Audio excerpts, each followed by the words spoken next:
네, 과학하고 앉아있네 13회입니다. 지난번에 저희 과학하고 앉아있네와 과학 같은 소리 한 해에 1주년 기념으로 그 K 박사님이 주인공으로 2번이나 나오셨잖아요. 네. 그러면서 이제 본인은 아니라고 주장하시지만 사실은 본색이 드러난 거나 다름이 없는데 기분이 어떠십니까? 달라진 게 없어요. 그렇지 뭐. 특별히 더 알아보는 사람이 많은 것 같지도 않고. 근데 재밌는 게 제 동생이 그 연락을 받았대요. 연락을요? 네, 자기 친구한테. 내 오빠 저기 나가고.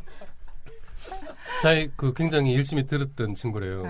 네, 되게 재밌어하고 그 우리 팟캐스트 팬이었는데 K 박사가 자기 친구 오빠일 거라고는 생각도 못했다고. 전혀 모르다가. 네, 전혀 모르다가 깜짝 놀래가지고 연락을. 그렇군요. 4년 전에 올려놓은 블로그에 댓글이 달렸다고. 글쎄 뭐 유명세라면 유명세인데도. 그리고 그때 그 저희 누나 얘기 잠깐 하셨잖아요. 그 박사님 보시고 그 실망하신 아니래요. 아니래요. 네, 실망하지 않으셨대요 절대로. 뭐 그렇게 말씀하시겠지. 그럼 뭐 방송에서 제가 그런 얘기까지 했는데. 하여튼 그렇게 말씀하셨어요. 저도 뭐 그 말이 그렇게 믿기진 않지만. 감사합니다. 방송을 빌어서. 네. 그리고 이제 책이 또 좀 나간다고 그런 말씀을 또 들었어요. 네. 그 4위까지도 올라갔다고. 네, 그게 다운로드가 회당 거의 10만이라면서요? 거의 그렇게 돼가죠. 근데 왜 그렇게 안 나가는 거예요? 이게 10만 명이 그치가 다 살 리가 없잖아요. 그런 식으로 되는 게 아니에요, 이 업계가.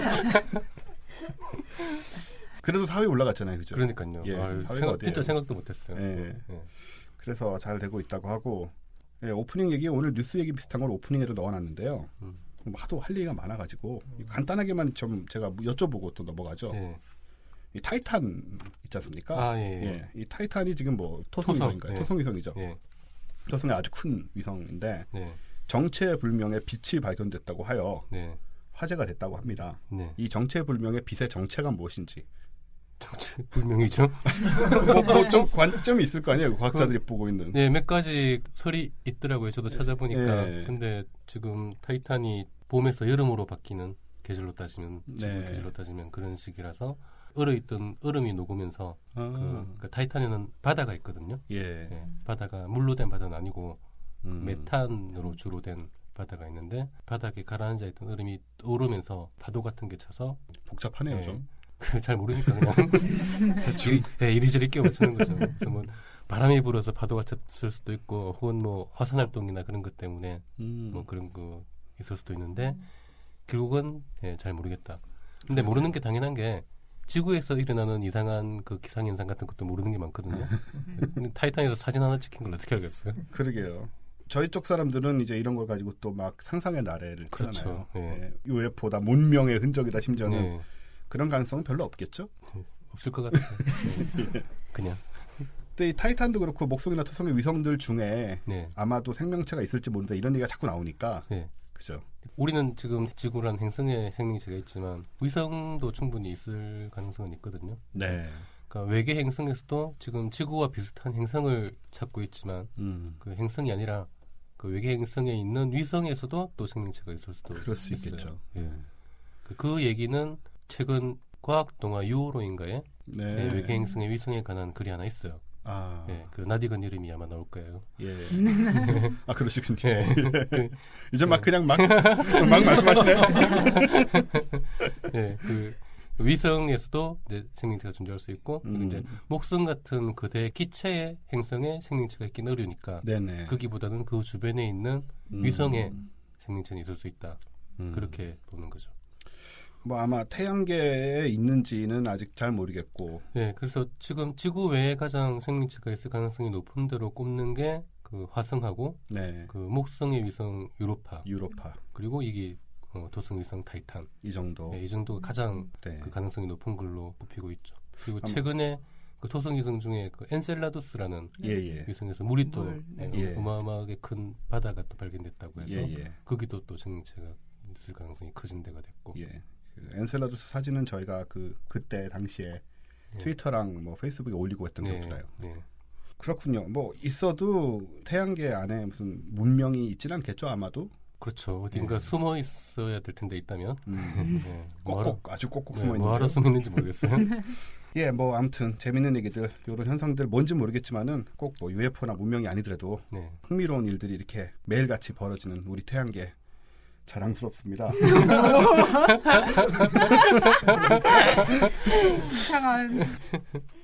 아, 그리고 또 하나 재밌었던 게 이런 기사를 봤어요. 나사의 화성 착륙용 비행 접시 모양 저밀도 초음속 감속기 실험을 성공했다. 예, 이름이 그래서 요거를 딱 보는 순간 떠올랐죠. 아, 네. UFO 얘기인가 하고 보다가 제 얘기가 아니구나. 그럼 누구냐? 착륙선. 열 전도체. 그래서 오늘 케이트 박사님 오셨습니다. 케이트 박사님이 말씀을 해주셔야 되는 부분이 아닌가 싶어서 예. 여쭤보려고요. 예, 저도 이게 말씀 듣고서는 좀 찾아봤는데 네. 그 다 관련된 나사 홈페이지 가서 다 읽어본 바로는 실은 비행 접시 모양이라는 표현은 별로 없더라고요. 우리나라 언론에서 쓴 것 같고요. 예. 그러니까 마치 비행 접시를 생각하면 이렇게 되게 빠른 속도의 뭐 회전체. 그래서 이렇게 이걸 갖고 어떻게 감속을 한다는 얘기지라고 생각을 했는데 오히려 재미있는 단어를 찾은 게 거기 뭐 하와이안 보거라고 얘기를 하더라고요. 보거요? 예, 무거운 물체를 싣고 앞으로 화성으로 계속 이주를 하다 보면 사람도 많이 가야 되고, 그다음에 연료도 많이 실어야 되고, 뭐 물건도 많이 실어야 되다 보니까 볼륨이 점점점 커질 텐데 지금 화성 탐사선 보낸 거는 이제 되게 저중량의 그냥 탐사 로봇 정도 몇 개를 보냈을 뿐이잖아요. 그러다 보니까 기존의 낙하산 구조 가지고는 그 화성의 얇은 대기층 안에서 이렇게 낮은 속도로 감속을 하기가 힘들다.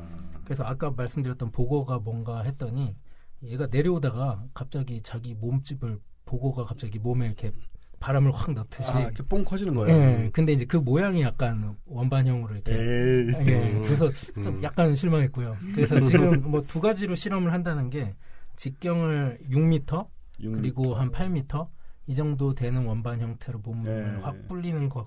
뭐 아주 크진 않네요. 예. 근데 실은 그 여기 나온 것처럼 저밀도 초음속 감속기라는 게 그 화성의 대기 밀도가 그 지구보다 되게 낮대요. 네. 그러다 보니까 이걸 실험을 하려다 보니까 그 지구에 되게 높은 고도에서 실험을 해야만 저 밀도의 어떤 대기 상태가 모사가 되고 그 다음에 이때 저희 영화 그 무슨 영화죠? 그래비티? 거기서도 봤었지만 우주에서 되게 빠른 속도로 비행을 하고 있잖아요. 그러다가 이제 화성 대기로 들어갈 때는 실은 기본적으로 우주선 속도는 초음속이거든요. 그러니까 뭐 거의 마하 4, 5 막 이 정도 되는 속도인가 본데 그 상태에서 이 몸집을 갑자기 부풀려야 되는 거니까 쉽지 않겠네요. 기술적으로는 되게 도전적인 그런 기술이었다. 그렇군요. 예, 그래서 이제 그거를 근데 실제 이제 고고도에서 실험을 해서 뭐 성공을 했다고 발표를 했고, 예, 그 다음에 이제 뭐 보니까 낙하산 직경을 거의 35m인가, 뭐 36m 정도 크기의 낙하산을 피는데도 성공을 했다고. 여기서 또 낙하산 그렇게 큰 거를. 예, 그러니까 몸집을 불려서 그 항력을 크게 해가지고 그 감속을 하고 거기에다가 낙하산까지 펴가지고 큰 중량의 사람도 막 몇십 명씩 태운, 그다음에 뭐 자동차도 싣고 가야 될 거고요. 나중에 화성에 갈 때는, 그러니까 그 정도의 그 무게를 지탱할 수 있는 그 감속기를 개발을 했다. 뭐 그런 것 같아서 기술적으로는 되게 의미 있었던 것 같아요. 예, 근데 그 보거라는 이미지하고 UFO 이미지는 정말 다른데 그건 좀 아쉬운 부분이 있고요. 제목은 비행 접시 시험 성공이라고 나와 있어요. 너무들 한다 진짜. 좀 표현이 좀 이상하지 않았나. 요 같은 경우에는 뭐 공기 밀도가 좀 낮긴 하겠지만은 그 열차 폐체 역할은 어떨까요? 중요하겠죠? 그런 글도 써있더라고요. 뭐냐면은 화성 착륙을 할 때 지금 쓰던 기술은 감속하기가 쉽지가 않다 보니까 그때 저번에도 제가 말씀드렸지만 되게 빠른 속도로 내려오다 보면은 공기와의 마찰 때문에 가열이 되게 심해진다고 말씀드렸잖아요. 그러다 보니까 열차 폐체를 덕지덕지 붙이고 가야 되는 상황인데 이 LDSED라는 감속기를 이용을 하면 이제 열차 폐체도 줄일 수가 있는 거죠. 안 좋은 거 아니에요, 박사님한테는? 먹고 살기 좀 힘들어지는 거예요. 화성에 팔아먹어야 되는데. 그러니까 그게 있고, 그 다음에 두 번째로는 실은 땅바닥에 떨어지기 전에 역추진, 그 달 착륙 말씀드릴 때 얘기했었는데, 역추진을 위한 연료도 싣고 갔었는데, 그것도 필요 없는 상태가 되기 때문에, 다른 걸 대신에 막 실을 수 있다는 거죠. 사람이든 뭐 자동차든. 우주 여행에서는 중량이 굉장히 중요한데 여러 가지 의미에서 연료도 아낄 수 있고 많은 물건들을 사람들을 실어가지고 안전하게 착륙도 시키고 그런 아주 좋은 기술이군요. 마스원 프로젝트 뭐 이런 거 가서 안 돌아오는 거 있잖아요. 그 사람들 많이 실어 보내려고 이거 만든 것 같아요, 그죠?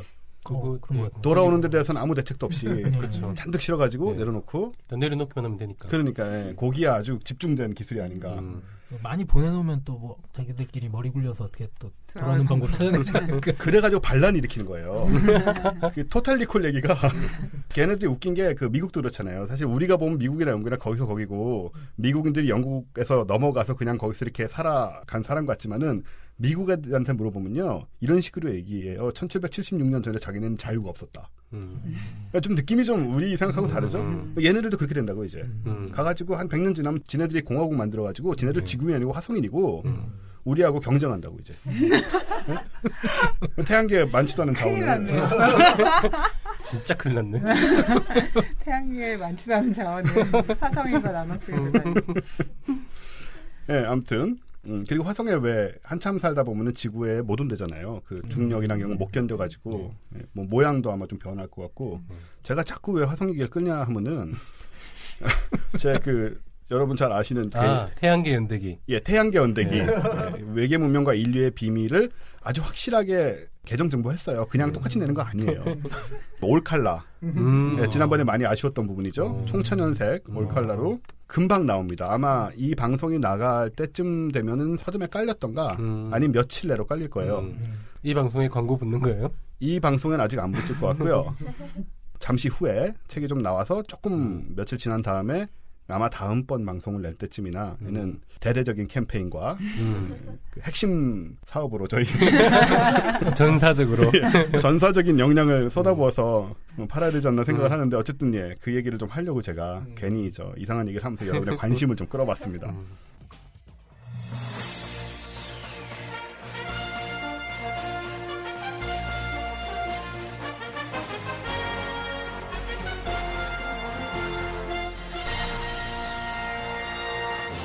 아인슈타인에 의해 정의된 빛의 속도가 실제보다 느릴 수 있다는 주장이 나왔습니다. 16만 8천 광년의 거리를 이동하는 동안 5시간의 지연이 관측된 이번 연구 결과가 학계에 충격을 몰고 올지 주목됩니다.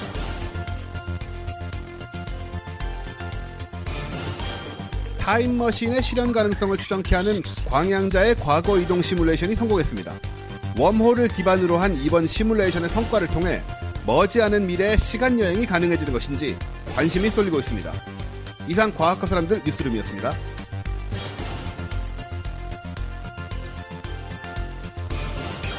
저희 게시판인가 어디에 저희 시작한다는 얘기하면서 아주 가식적으로 와 하는 그 목소리가 너무 좋다고 누가 보셨어요? 봤어요. 예. 뭐 댓글을 다셨더라고요. 예, 제가 달았어요. 대부분 제 목소리라고. 예. 그러면 맞잖아요, 그죠? 예. 사실은 제가 하도 그 부분에 목소리가 크셔가지고 매번 좀 줄이려고 하다가 이제 놔두고 그랬는데 의외로 거기에까지 애정을 가져주셔가지고 그래서 방금 제가 작게 했어요. 그러셨군요. 조금 그런 생각해서 들으면서 작다. 아무튼 그래서 진짜 뉴스를 이제 한번 얘기를 해보죠. 굉장히 중요한 뉴스들이 오늘 있습니다. 따끈따끈한 뉴스인데 일단 첫 번째 뉴스는 빛이 아인슈타인의 이론, 그러니까 빛이 불변이잖아요. 아인슈타인 이론에서는 절대적인 상수인데 그 이론보다 느릴지도 모른다. 혹은 빛의 속도가 변해서 느려졌다 다시 빨라졌다. 그럴지도 모른다라는 식의 뉴스가 나와서 이게 지금 무슨 얘기며 혹시 언론이 잘못 이해하고 뭐 얘기했을 수도 있으니까 그런 부분을 한번 박사님께서 설명을 해주실 수 있을지.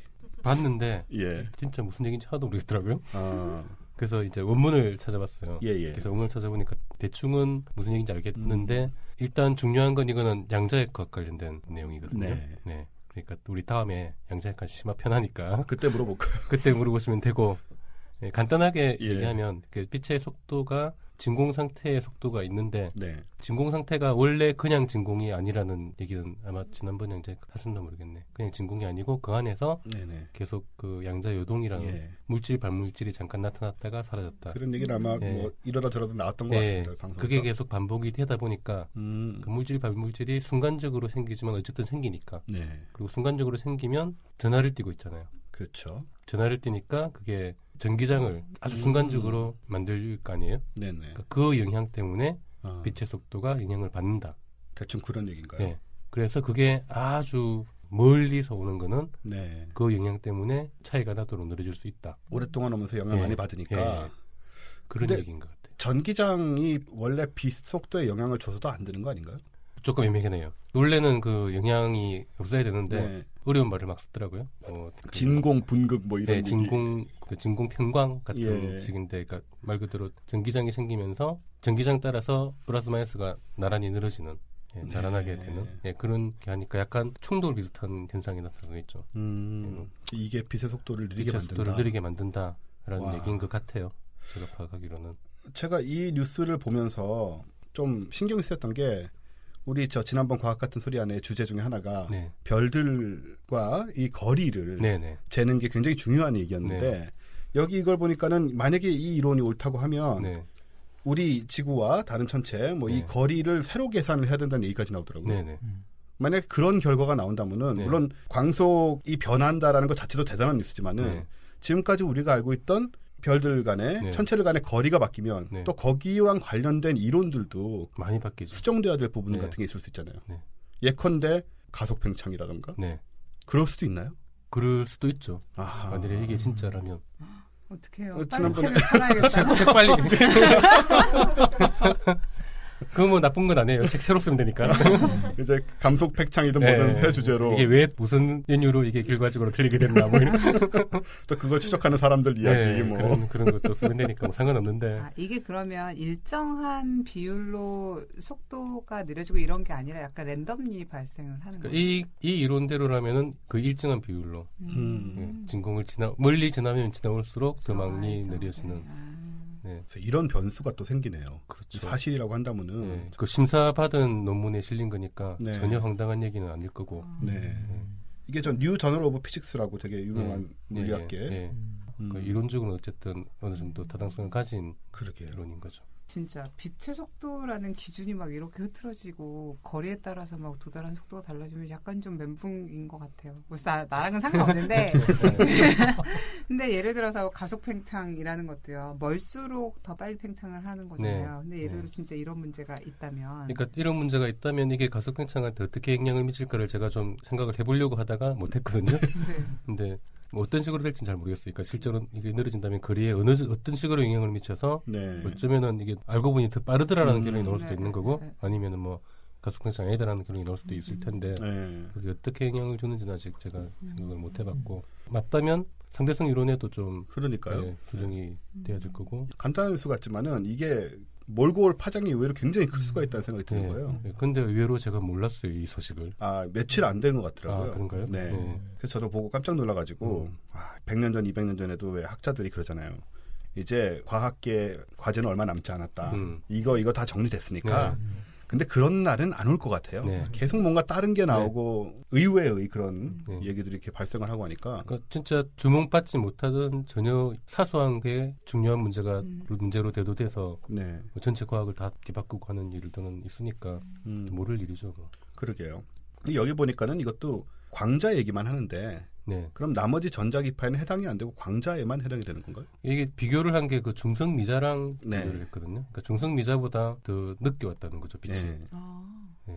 참 묘합니다. 이건 우리가 좀 팔로우업을 해야 될 것 같아요. 그래서 정말로 누가요? 박사님이 하셔야죠. 아까 무슨 생각도 하려다 맞았다고 그 생각을 하시면 돼요. 이쪽 전공하시는 분한테 제가 섭외를 해드릴 테니까. 알겠습니다. 한번 기대를 해보겠습니다. 앞으로 어떤 얘기가 또 어떤 좀 경천동지할 상황들이. 이건 그 다음 그 양자역학 심화편 때 김상욱 교수님한테 여쭤보시면. 여쭤봐야겠네요. 말 나온 김에 여러분 좋아하셨던 김상욱 교수님의 양자역학 과학 같은 소리 안에 편이 있었어요. 그거 진짜 재밌었어요.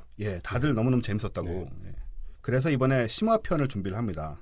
그래서 그 날짜가 7월 20일 일요일 오후 2시 벙커원으로 잡혀 있으니까 나중에 뭐 따로 말씀을 또 공지도 하고 하겠지만은 알고 계시고 일요일 날 20일 날 어디 딴 데 가지 마시고 저희 김상욱 교수님과 함께 양자역학의 신묘한 세계 그리고 이번에는 좀 양자역학 관련된 인물들 얘기도 하고 지난번에 본인 말로는 지난번이 뭐 너무 인간미가 없었대나 뭐 이런 얘기를 하시고 뭐 어디까지 바라시는 건지 모르겠는데 그래서 그런 쪽으로도 좀 하시겠다고 하니까 많이들 참석해 주시면 좋겠고요. 지난번에 그게 굉장히 재밌었다라는 반응이 많았잖아요. 많았어요. 그거 보고 제가 자신감 비슷한 걸 가졌어요. 왜요? 이분들은 어려운 얘기를 하면 재밌어하는 거야. 아무튼 인기편 중에 하나였고 다음 편도 기대를 해보겠습니다. 그 다음에 두 번째 뉴스 또한 대단히 놀라운 뉴스가 아닐 수 없습니다.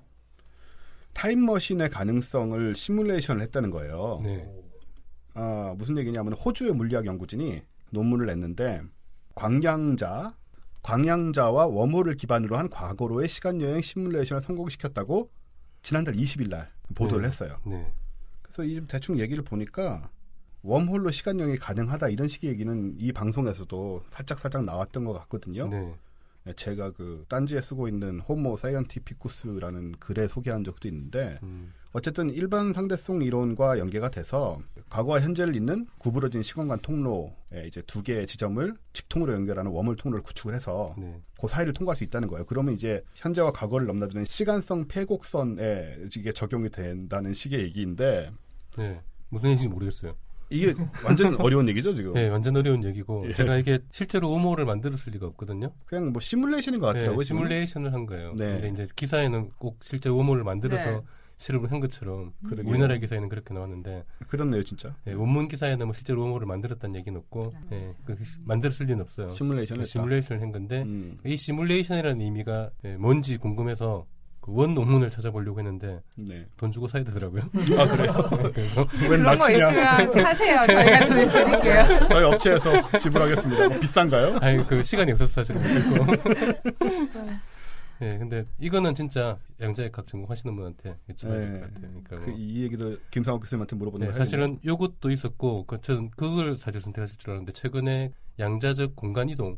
그것도 최근에 성공했던 뉴스가 나왔었거든요. 그것도 이제 양자적 얽힘이라는 굉장히 어려운 양자역학의 개념으로 하는 그런 건데 이거는 뭐 그렇게 연관이 있을 것 같지는 않지만 어쨌든 그런 내용은 저도 뭐 아직 잘 파악을 못했어요. 어쨌든 뭐 웜홀을 이용하면은 이론적으로는 시간 여행이 가능하긴 해요. 근데 이론적으로 되면 케이트 박사님 같은 분한테 부탁하면 실제로 만들어 주시잖아요. 그러네요. 공학자에 하는 일. 이거 해주세요. 현대물리랑 별로 안 친해가지고.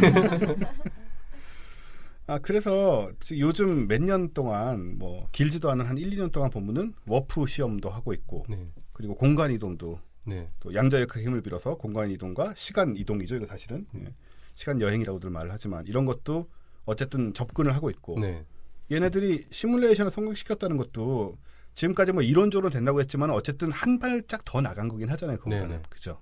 지난 시간에 왜 시뮬레이션의 의미에 대해서 설명을 꽤나 해주셨지만 그래서 이걸 좀 실험을 했을 때도 될 수도 있다는 가능성 정도는 보여준 것 같은 느낌이 드는데 뭐 이론적으로 가능한데 이것도 조건이 굉장히 까다롭고 뭐 되면 안 될 수도 있고 그런 얘기들이 있는데 훨씬 더 되는 방향으로 많이 갈 수 있는 그런 거죠. 이런 연구가 요즘 많이 진행되는 거 보니까 물리학자들이 연구비를 잘 따다봐요 요즘. 천문학자 입장에서 좀 배가 아프신가요? 뭐 그런 정도는 아닌데 이런 것도 연구비를 받나라는 생각이. 뭐 저야 이런 거 좋아하니까 제 입장에서는 혹시라도 제가 죽기 전에 뭐 제가 이걸 직접 가고 뭐 워프를 하고 뭐 공간 이동을 하고 시간 여행을 못 하더라도 조그만 물건이라도 되는 걸 보고 죽게 되면 되게 희망을 갖게 될 것 같아요. 야, 우리 다음 세대는 언젠가는 걔를 정말 저러고 살겠구나. 그리고 시간 여행이 되면 가능성이 많잖아요. 제가 종교를 하나 만들려고 생각을 했던 게 저희 후대한테 딱 한 가지만 이제 전해 주는 거예요. 너희들이 나중에 세월이 지나서 과학을 아주 발전시켜서 과거로 돌아서 우리를 구해라. 늙지도 죽지 않게 만들어줘라. 이 하나만 전하면 돼요. 후대에 계속. 1000년, 만년, 10만년 전하는 거예요. 이 종교의 교리는 그걸 후대에 전하는 하나밖에 없어요. 살아남으면서 요것만 전하는 거예요. 그러면 한 10만 년, 100만 년 가면 걔네들이 돌아올 거 아니에요. 제가 먹고 살 일이 아주 깝깝해지면 이 종교를 만들어서 세상에서 가장 간단한 교리.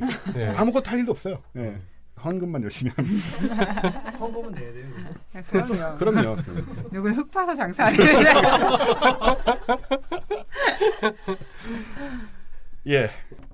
그래서 이렇게 재밌는 일들 많이 연구를 하고 있고 뭐 언젠가는 사실 그랬잖아요. 100년, 한 120년 전만 해도 우리 잘 아는 그 켈빈경 그분이 이론적으로 비행기는 불가능하다라고 얘기를 하셔가지고 이론적으로조차 공기보다 무거운 물체는 떠가지고 오래 그렇게 자유롭게 날 수 없다. 그런 얘기를 하셨는데 불과 뭐 10몇 년 지나가지고 뭐 비행기가 생겼잖아요. 그리고 그 이제 과학은 이미 거의 다 됐고 빛과 원자 구조 요것만 밝히면 끝이다. 그런 얘기들을 그랬는데 거기서 상대성 이론과 양자역학이 나온. 그러니까 뭐 이것도 어떻게 될지 모르는 것 같고요. 한번 지켜보면은 네. 재미있는 상황들 중간중간에 저희가 혹시 발전된 부분이 있으면 또 전해드리고. 네. 시간 여행은 계속 된다 안 된다 뭐 이런 논란이 계속 있는데 그렇죠. 네. 끊임없이 연구 주제가 되거든요. 예. 뭔가 조금 더 발전된 결론은 계속 재밌는 결론은 많이 나올 것 같아요. 그러게요. 사실 뭐 공간 이동이나 이런 워프보다도 시간 여행은 논리적 문제가 생기기 때문에 네. 그 인과율 문제가 네. 그거하고 이제 결부가 돼 있어서 정말 그것 때문에 안 된다고 말씀을 하시는 분들도 꽤 계신데 뭐 두고 봐야죠. 어떤 식으로 풀릴지. 그래서 이제 뉴스를 이렇게 두 개를 상당히 좀 SF적인 뉴스 두 개를 다뤘는데 이렇게 연결돼서 이제 오늘의 주제로 가는 겁니다. 네. 오늘의 주제는 과연 무엇일까 궁금하실 텐데 그 얘기는 잠시 후에 뉴턴의 발가락을 시작하면서 말씀을 드리도록 하고요. 지금 시작하는 거 아니에요? 그 사이에 뭐 할 건데요? 특히 담배 한 대 피고 오려고. 저희는 담배 한 대 피고. 뉴턴의 발가락 주제는 잠시 후에 전해드리겠습니다. 빰. 학교 종이 땡땡땡 어서 모이자 선생님이 우리를 기다리신다. 네, 그럼 오늘의 메인 코너 뉴턴의 발가락으로 들어가겠습니다. 오늘 뉴턴의 발가락의 주제는요. 스타트rek의 과학입니다. 그동안 열심히 들으신 분들은 언젠가 저걸 하겠거니 스타트렉 관련된 뭐라도 하겠거냐고 생각을 하셨을 것 같은데요. 앞에 우리 빛의 속도도 막 변하고 타임머신도 생겨날지도 모르고 뭐 이런 얘기들 했는데 이게 사실은 다 스타트rek에 나오는 얘기고 그래서 스타트렉 속에 과학 얘기가 굉장히 많이 등장을 해요. 그러니까 뭐 물론 미래 얘기이기 때문에 우리가 지금 갖고 있지 못한 과학 기술들 을 가지고 여행을 다니면서 뭐 벌어지는 일들 이런 것들이 주된 주제이기 때문에 스타트렉 속에 등장하는 과학 이야기를 오늘 그 가능성이라든가 현황이라든가 뭐 이론적인 배경이라든가 뭐 한계라든가 이런 얘기를 좀 하나씩 하게 될 것 같고요. 대충. 대충 물론. 그 전에 스타트렉에 대한 설명을 제가 좀 소개를 좀 드릴게요. 뭐 잘 아시다시피 저는 스타트렉의 아주 오랜 팬입니다. 우리나라에서는 좀 이름이 좀 생소하죠. 스타트rek이 방영도 거의 안 했고 제 기억으로는 제가 중학교 때인가 고등학교 때 당시에 미국에서 하던 넥스트 제너레이션 시리즈를 일요일 날 낮에 했었어요. 11시 뭐 이런 시간에. 그래서 이제 제가 교회를 안 가고 그걸 봤던 기억이 나거든요. 저도 몇 번 본 기억은 나요. 일요일 오전에 했었어요. 그때 제가 보고 이제 그때는 뭐 인터넷도 없고 아무것도 없으니까 이거를 구해서 본다는 게 불가능하던 때죠. 그때 보면서 이거 정말 재밌다. 그리고 관심을 이제 좀 갖게 됐었는데 그 이후에는 아마 공중파에서 한 적은 전혀 없고 케이블에서 일부 좀 방영이 됐던 것 같긴 하고요. 하지만 미국과 유럽 이쪽에서 이 스타트rek의 입지는 우리 상상을 초월합니다. 일단 그 장구한 방영 기간이 그런데요. 여러분 아마 이름은 들어보셨을 수 있는 커크 선장 그리고 그 귀뾰족한 불칸인인 스파 이 사람들이 등장하는 게 이제 오리지널 시리즈거든요. 요게 방영된 것은 1966년 가을부터 68년 초여름까지 3년 방영됐어요.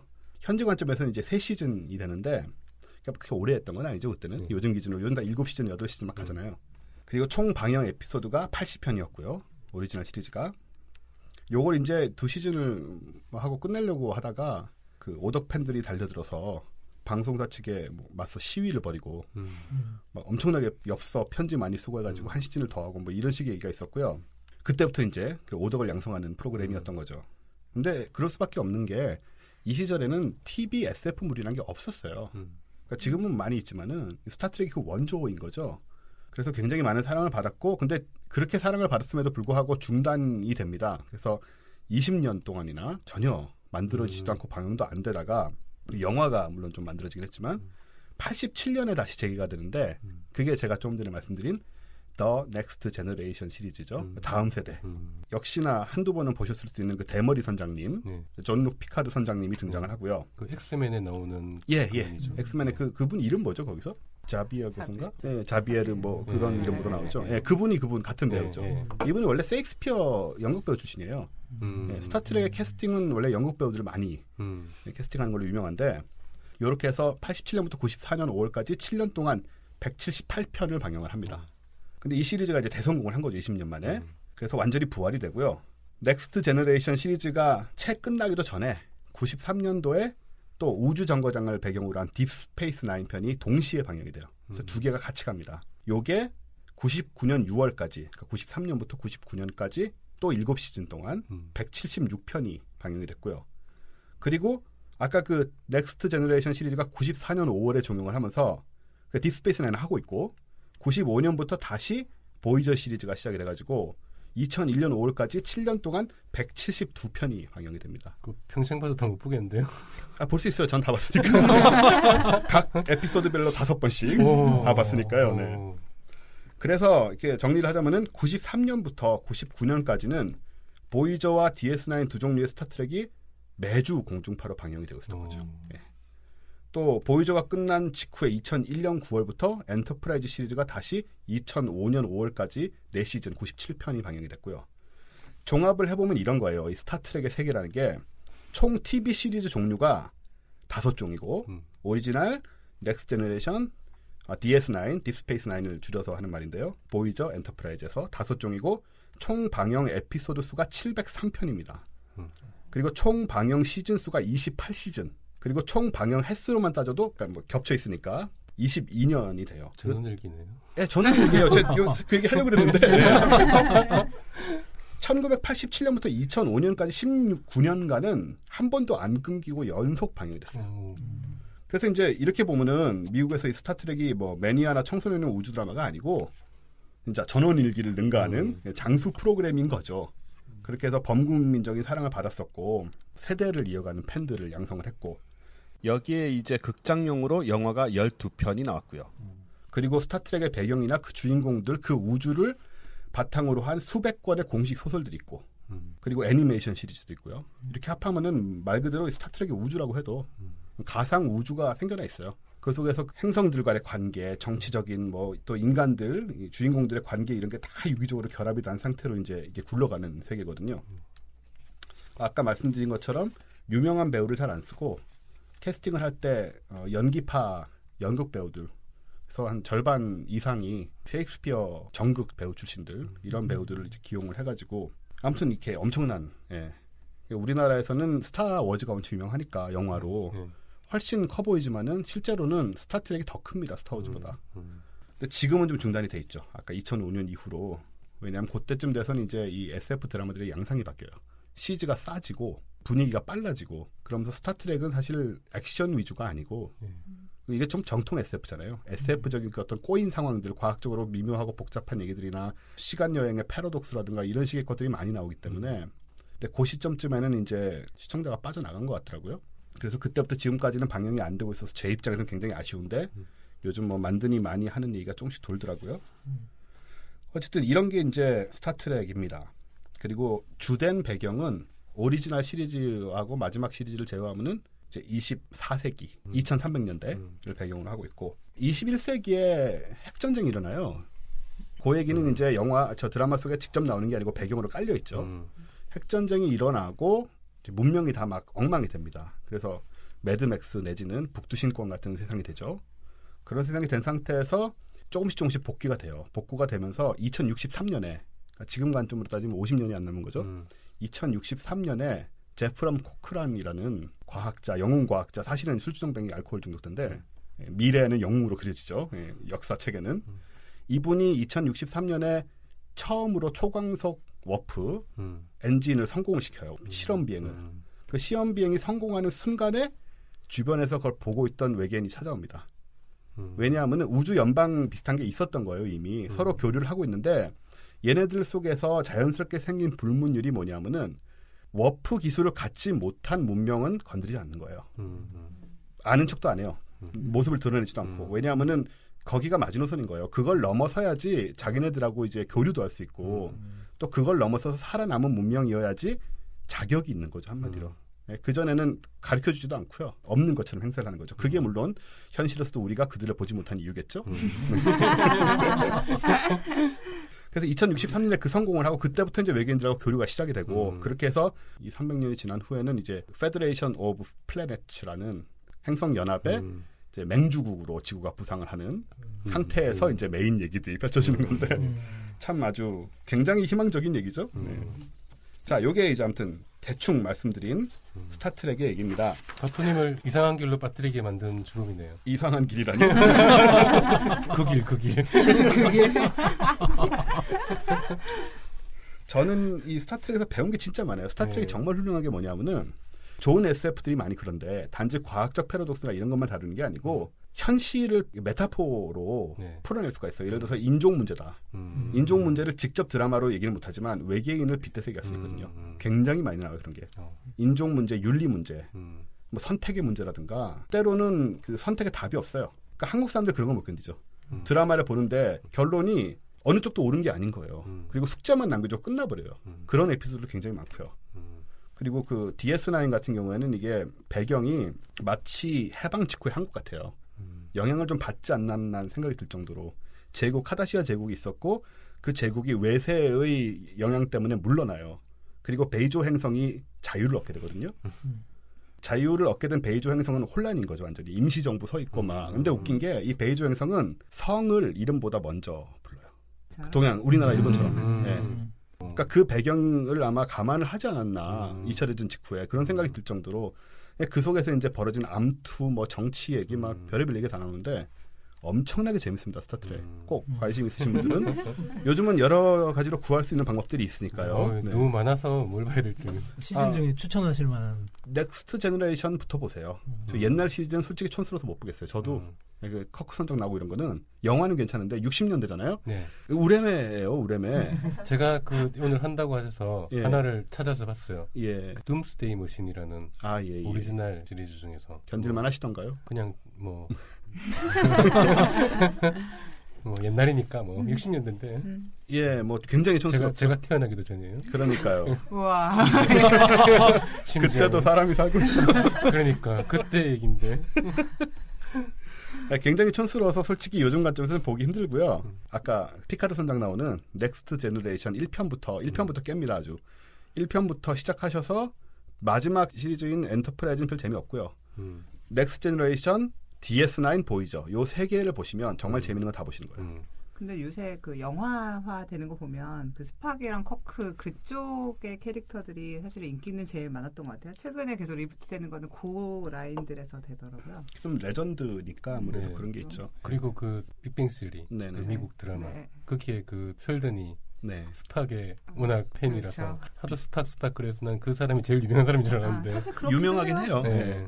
옛날 시리즈, 오리지널 시리즈가 촌스럽긴 한데 그 레전드가 거기서부터 시작이 돼가지고 좀 먹어주는 것도 있고 스팍 같은 경우에는 뭐 역대 스타트렉 캐릭터 중에 가장 유명하고 인기 있었던 캐릭터긴 하죠. 특히 여자들한테 인기가 많았다고 합니다. 예, 좀 지성적이면서도 좀 막 좀 그런 이미지. 쉘든도 어떤 의미에서 약간 스팍이랑 비슷하긴 한데. 그 느낌이 있어요. 네, 그런 느낌이 있어요. 거의 자폐적으로 지성적인 거 있잖아요. 규칙을 딱 지켜야 돼. 그런 거죠. 그 불칸인들이 원래 좀 그렇거든요. 네. 아무튼 굉장히 재밌습니다. 꼭 보시길 바라고요. 그래서 오늘은 이제 과학 얘기를 해야죠. 인지하는 거예요? 네, 인지.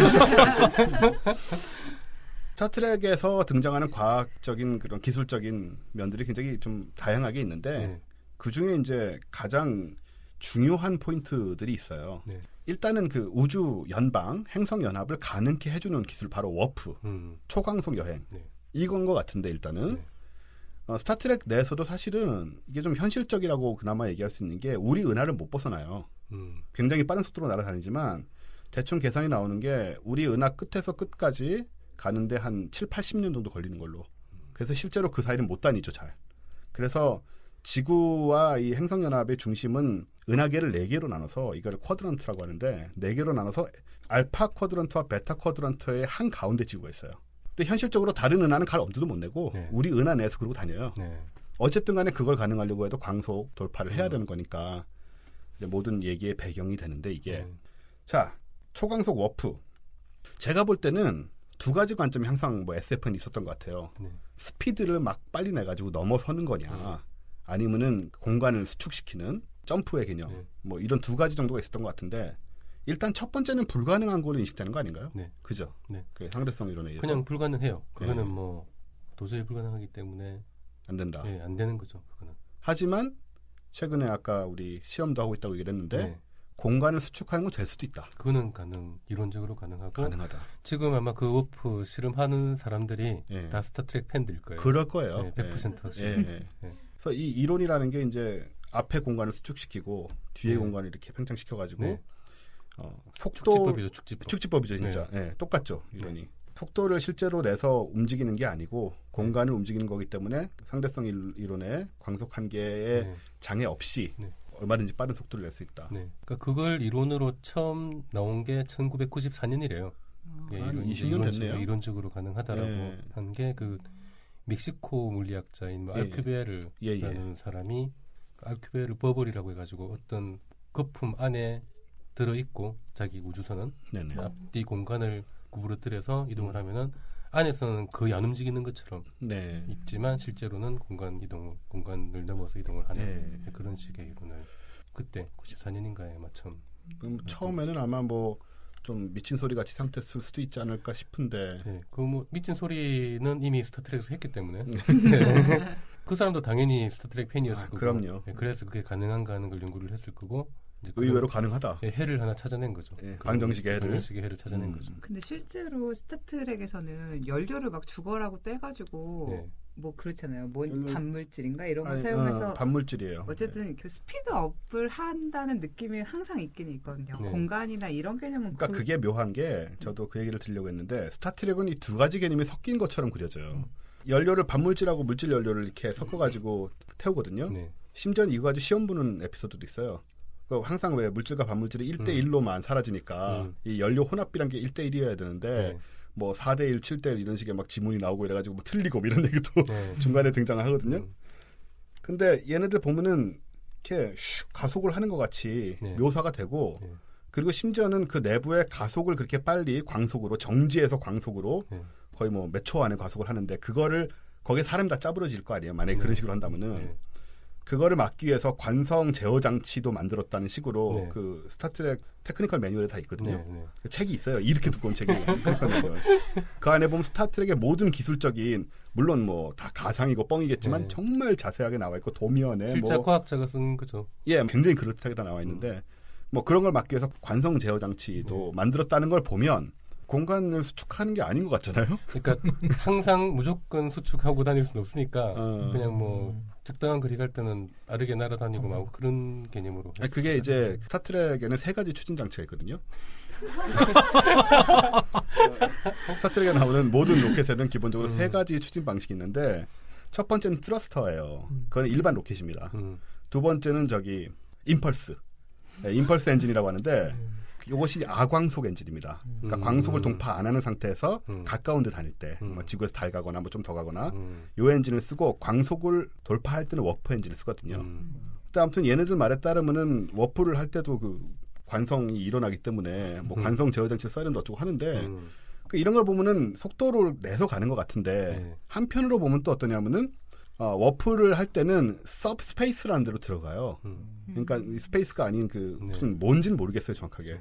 서브스페이스라고 다른 공간으로 들어가서 이걸 보면은 무슨 지름길로 가는 것 같은 그런 그림 같기도 하고 해서 불분명합니다. 그렇죠. 영화니까.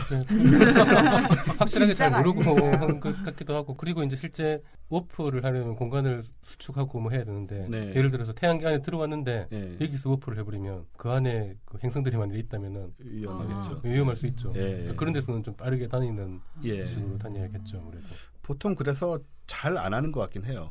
주변에 행성 있고 이럴 때는 이쪽 별에서 저쪽 별까지 간다. 뭐 이런 정도면은 워프를 해야 될 거고 한 별 내에 그 행성계 내에서도 다닐 필요가 있을 테니까 그때는 그 워프를 안 하겠죠. 임펄스 엔진을 쓰더라고요. 그런 식으로 다니겠죠.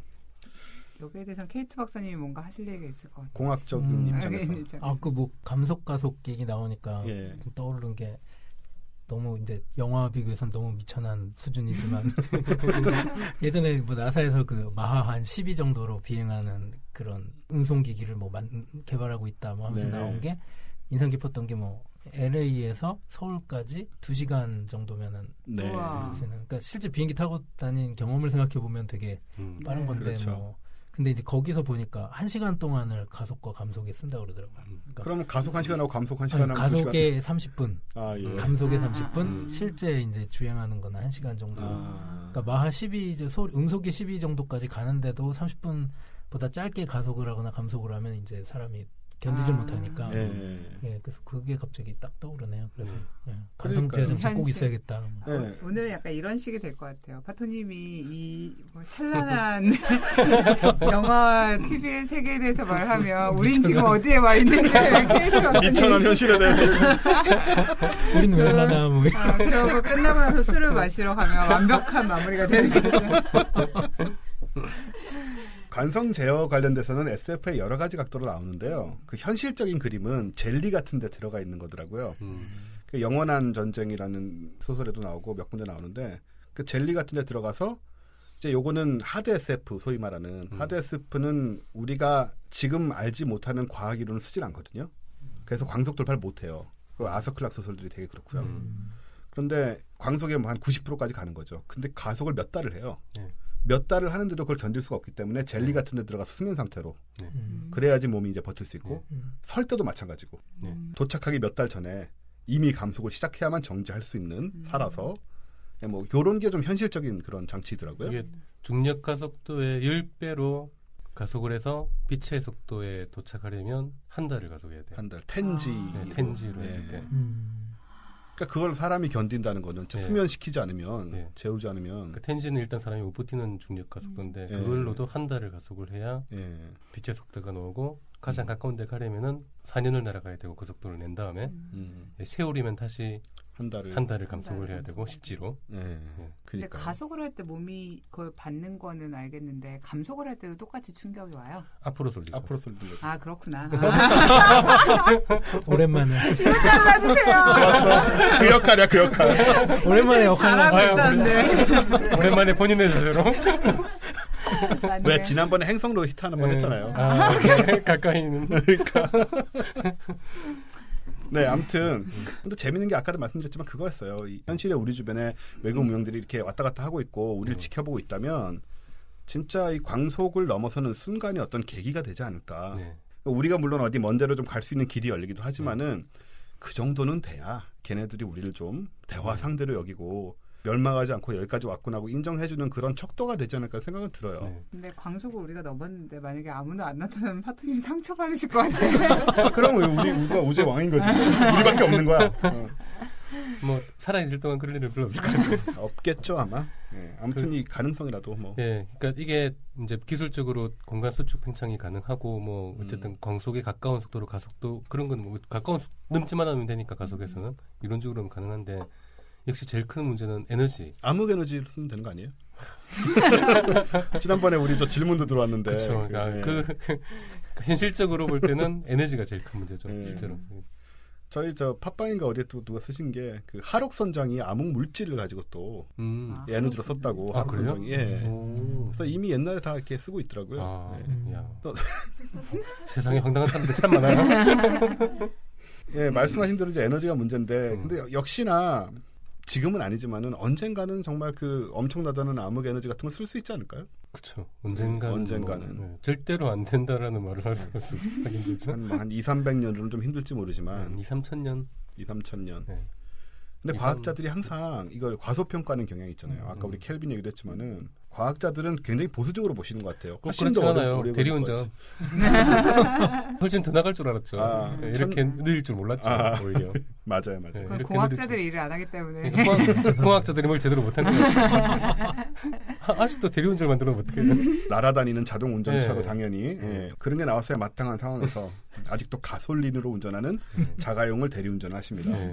광속, 언젠가는 되겠죠. 우리의 살아생전에 힘들지 모르지만, 하여튼 저는 그래요. 저는 제가 못하도 좋고, 이게 된다라는 가능성들이 점점 더 드러나면, 그 희망, 나중에 우리 후손들이 뭘 겪게 될까, 뭘 보게 될까, 그런 생각을 하면 저는 그것만으로도 좋은 거예요. 그러니까 최근에 그 나사에서 워프 실험했다라는 뉴스가 나온 건, 그 예상하던 에너지보다 훨씬 적은 에너지로 가능하다. 그래서 나온 거예요. 그러니까 그래서 조금 가능성이 생겼다라는 뉴스였거든요.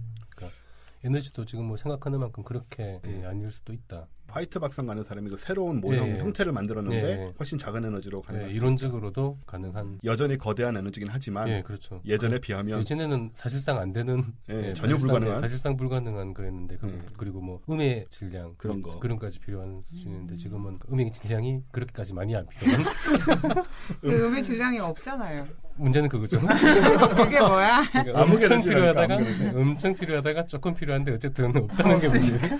그게 암흑 에너지일지도 몰라요. 질량이 중력을 만들어내는데 음의 질량은 청력을 만들어내고 있을 수 있잖아요.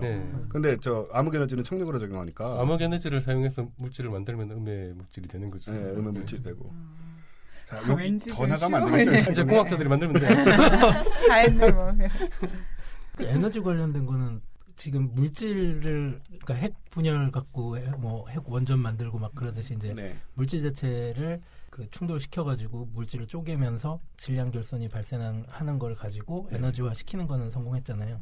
그게 상용화돼 있고, 근데 이제 융합해서 핵융합 이용해서 발전하는 거는 지금 프랑스 카드라시인가 그쪽에서 이렇게 실증로를 실제로 국제적으로 학자들이 모여서 연구를 하고 있고요. 한국 과학자들도 참여하고 있는 걸로 알고 있는데, 그러니까 그것도 뭐 미천하지만 그 정도 융합 에너지. 물질을 에너지로 바꾸는 것까지는 이제 계속 개선이 이루어지고 있는 거죠. 핵융합은 계속 그 상온 핵융합 얘기, 약간 이게 사이비스러운 얘기인데 그런 얘기 나오고 하는데, 제가 핵융합 관련 기사 같은 걸 가끔씩 보면 아직도 투입된 에너지 대비해서 나오는 에너지가 많지 않다고, 적다고. 그 지금 프랑스에서 시도하려고 그러는 게 인풋 대비 아웃풋이 이제 커질 수 있게 이렇게 실제 발전이 가능한 형태의 그런 그 플랜트를 만들어 보자 해가지고 하고 있는 걸로 알고 있고요. 우리나라에서는 대덕에 K스타라고 해서 이제 대덕에 핵융합 연구소가 있어요. 그쪽에서는 지금 그 말씀하신 상온 핵융합보다는 그냥 플라즈마를 이렇게 토카막이랑 이렇게 뭐 도넛 모형으로 생긴 그 방 안에다가 그 플라즈마를 놓고 컨트롤하는 제어해보는 뭐 그런 실험은 계속 하고 있는 걸로 알고 있어요. 자기장으로 가둬놓고 돌리고 뭐 이런 식이죠. 러시아 사람들이 아마 그것도 똑똑한 러시아 사람들이 아이디어를 내서 만든 걸로 알고 있는데, 그 플라즈마가 어차피 극성을 이렇게 막 띄고 있는 뭐 기체도 아니고 기체 다음에 상태니까, 근데 그거를 이렇게 도넛 모양으로 생긴데 자기장을 걸어주면은 그 안에 이렇게 떠서 플라즈마가 다닐 수 있는 구조가 돼서 지금 온도가 거의 1억 도까지 올려야지 핵융합 반응이 벌어지기 때문에. 근데 그 정도 고온을 견딜 수 있는 물체가 지상에 없죠. 그러니까 그래서 뛰어나와야 된다고. 그렇죠. 그래서 토카막이라는 게 이제 그 스타트렉 우주선안에도 그런 거 있을 거예요. 있어요. 반물질을 저장하려면 그런 식으로 딱 그런 이론에 자기장에 걸어놓고 다른 데랑 부딪히면 무조건 폭발해버리기 때문에 자기장에 걸어놓고 돌리고 있을 거예요. 분명히. 이게 저 워프코어라는 게 있는데, 이 워프코어가 워프 엔진이거든요. 중심부인데 거기는 이렇게 큰 유리탑으로 돼 있고 그 안에 플라즈마 같은 게 계속 떠 있어요. 가운데. 그 상태로 이게 굉장히 이렇게 위험한 거라. 그게 반물질일 거예요. 이게 누출되거나 잘못되면 바로 워프코어를 버려야 돼요. 우주선 밖으로. 밖으로 아예 버려야 돼요. 그래야 터지질 않아요. 나름 이제 이런 거 논리적으로죠. 갈수록 이렇게 고에너지를 사용하는 사람이 될수록 그러니까 되게 조그만 공간에다가 엄청나게 큰 에너지를 보존을 해야 되는 경우가 생기니까 뭐 그렇게 상상하는 건 너무 당연한 것 같아요. 그만큼 위험한 거를 또 다뤄야 되는데 그 기술도 사실은 같이 발전해야 되잖아요. 에너지를 만드는 것만큼이나 안전하게 그걸 운용할 수 있는. 그런 거야말로 정말 공학자들의 몫이 아닐까. 그런 거 보존 용기 만들고 뭐 이런 공학자들이 또 막 그런 그 핵융합 연구소에 막 많이 가 있는 걸로 알고 있는데 좀 뭐 물리학자들이 무시하고 있는 것처럼 들리더라고요. 보존 용기라는 쉘든이 누구 무시하는 것처럼. 그거를 말을 바꿔야 돼요. 그러니까 보존 용기라는 표현을 쓰셔서 그래요. 라겐나 같잖아, 라겐나. 똑같은 생각하셨어요? 그러니까 용어를 바꿔야죠. 용어를. 그 뭐지? 저희 그런 거 줬으면 좋겠어. 그러니까 지금 공학자들이 하고 있는 단어를 다 완전 멋있고 그런 걸로 바꾸는 용역. 맞아. 우리 잘할 수 있어요. 암흑 에너지 얼마나 멋있어요. 그러니까 이게 그래서 안 되는 거예요. 보존 용기라니. 그래서 과학자들한테 안 되는 거예요. 과학자들은 되게 시간이 많아서 그런 걸 이렇게 생각하는 하는 일이 없으니까 시간이 많아서. 왜냐하면 그게 일이거든. 블랙홀 뭐 이런 거 있잖아요. 다크 컨테이너. 그렇지. 그런 거. 그렇게 붙여야지. 무슨 보존 다크 컨테이너 안에 에너지 필드. 아무튼 그래서 우리 뭐 중간에 이 워프 얘기 잠깐씩 나왔던 것 같은데 지금은 요원하지만 될지도 모른다. 23세기쯤 되면 혹시 박사님은 3, 4천 년 얘기하셨지만은 그런 기대를 해보고, 또 하나 되게 중요한 게 뭐냐면은 아주 많이 나오는 매 편마다 나오는 게 이제 광선 이동이거든요.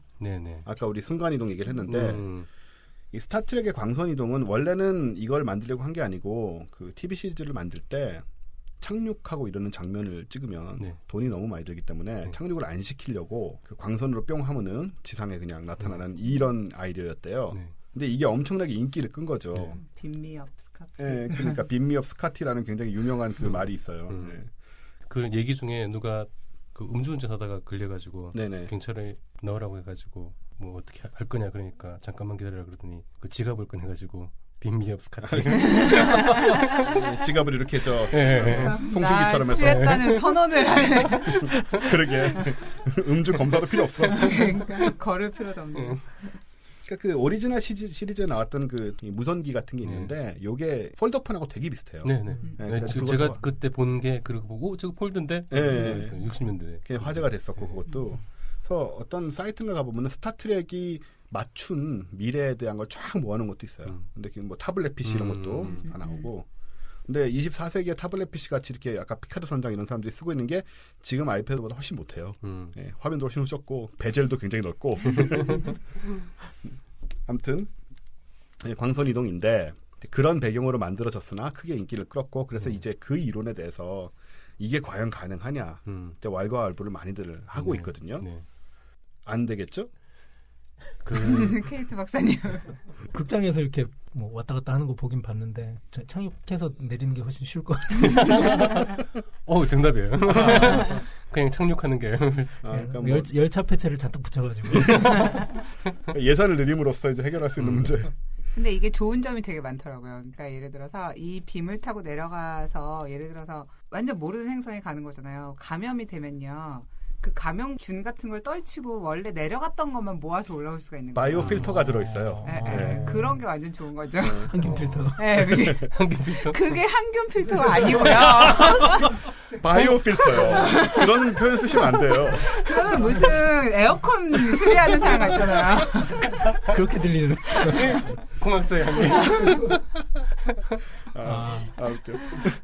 자, 요걸 이론을, 뭐 제가 이 스타트rek에 나오는 이론을 간단히 설명을 드리면은, 사실은 스타트렉 자체는 이론이 잘 안 나왔어요, 처음에는. 그냥 뭐 대충 이렇게 한 건데, 이게 시대가 지나고 정교해지고 얘기가 사람들이 관심이 많다 보니까 저건 어떤 이론으로 되는 거냐, 이런 이제 의문들이 생기잖아요.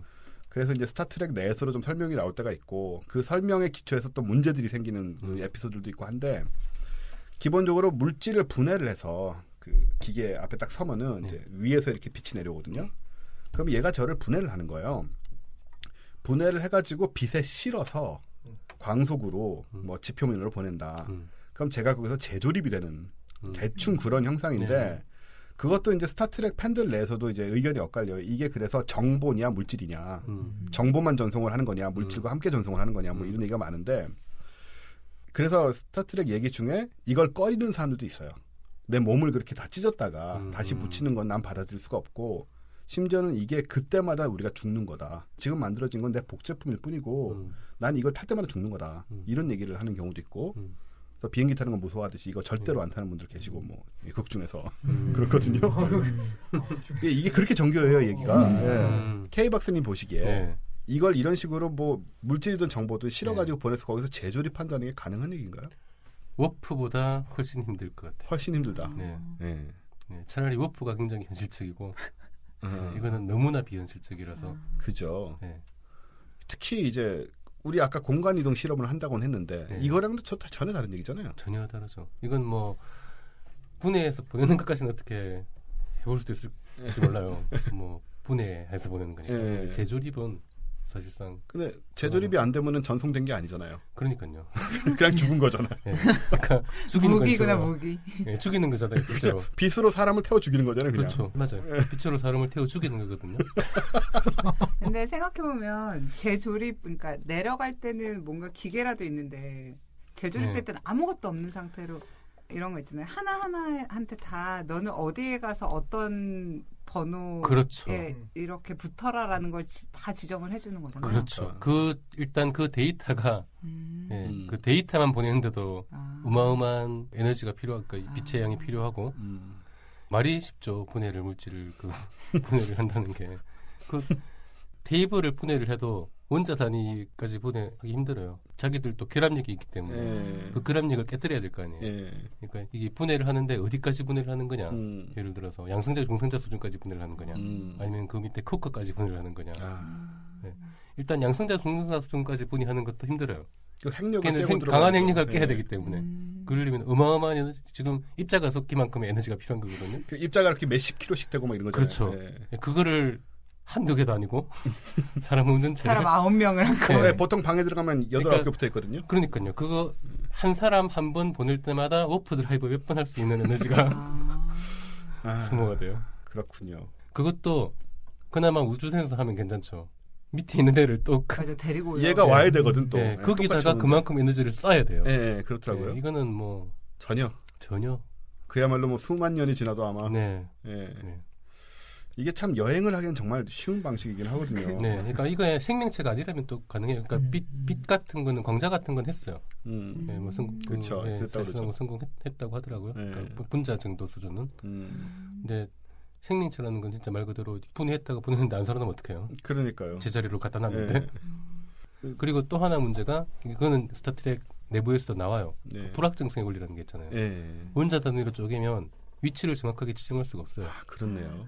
네, 그 불확정성의 원리 지난 배웠잖아요. 그러니까 너는 저기 가라 그랬는데 얘가 정확하게 어디 있어야지 그 길을 보낼 거 아니에요. 그렇죠. 얘가 정확하게 어디 있다라는 걸 모르는 거예요.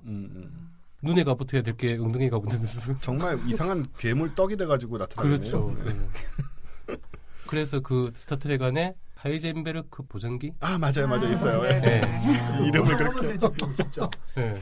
하이젠베르크 보정기만 다 해결되네요. 그걸 해결하는 거예요. 원래 스타트랙 그래요. 그렇게 이름 붙여가지고 그냥 원리는 모르고 뭐 해결되는 거야 그냥. 그래서 그 스타트랙 그 쓴 사람이 그 질문을 받았대요.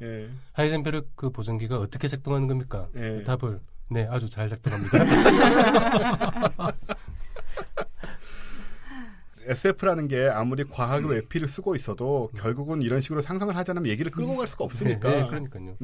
MIT에 예전에 얘기했었는지 모르겠는데 그 Center for Bits and Atoms인가? 뭐 이런 센터가 있어요. 그게 아까 파토님 말씀하셨던 것 같이 어떤 애톰 단위의 피지컬한 어떤 물질을 어떻게 빛으로 만드는지 정보화시키는지에 대해서 연구를 하고 그다음에 비추화되어 있던 걸 어떻게 아톰화시키는지에 대한 걸 연구하는 센터가 실제로 있거든요.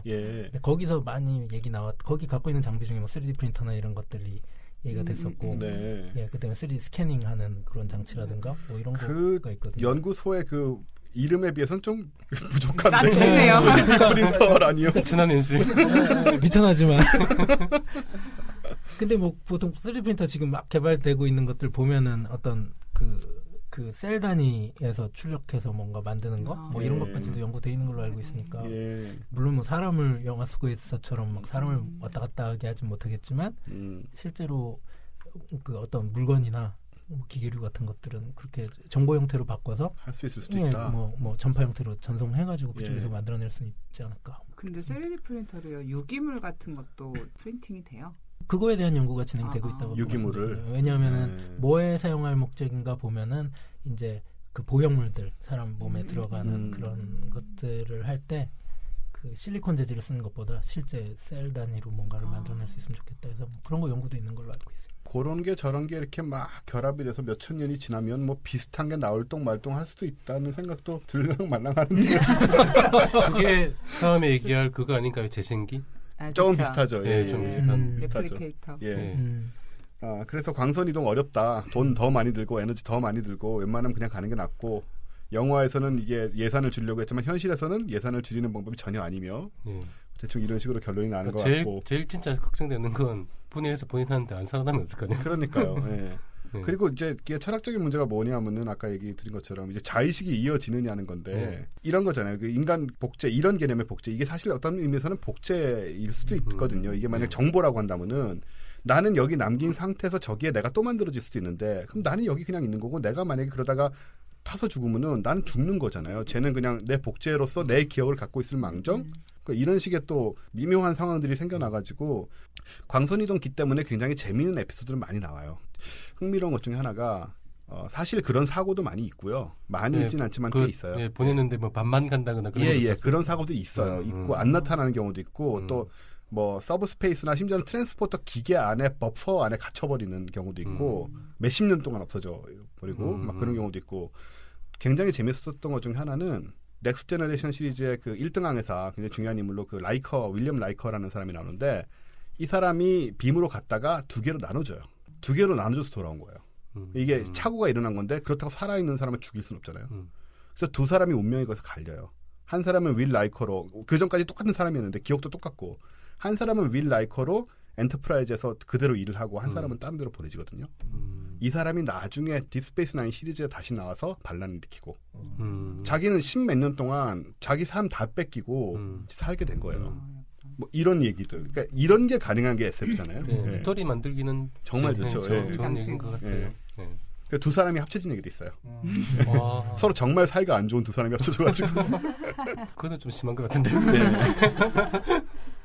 자, 그래서 좀 전에 이제 말씀하셨지만은 요것도 재밌지만은 또 일상생활 관련돼서 아주 큰 도움이 될 수 있는 게 레플리케이터, 물질 합성기라고 할까요? 뭐 이런 건데 요게 굉장히 많이 나오는 장면이 이제 피카르 선장이 자기 방이 있잖아요. 그 방에서 항상 잘 마시는 차가 얼그레이거든요.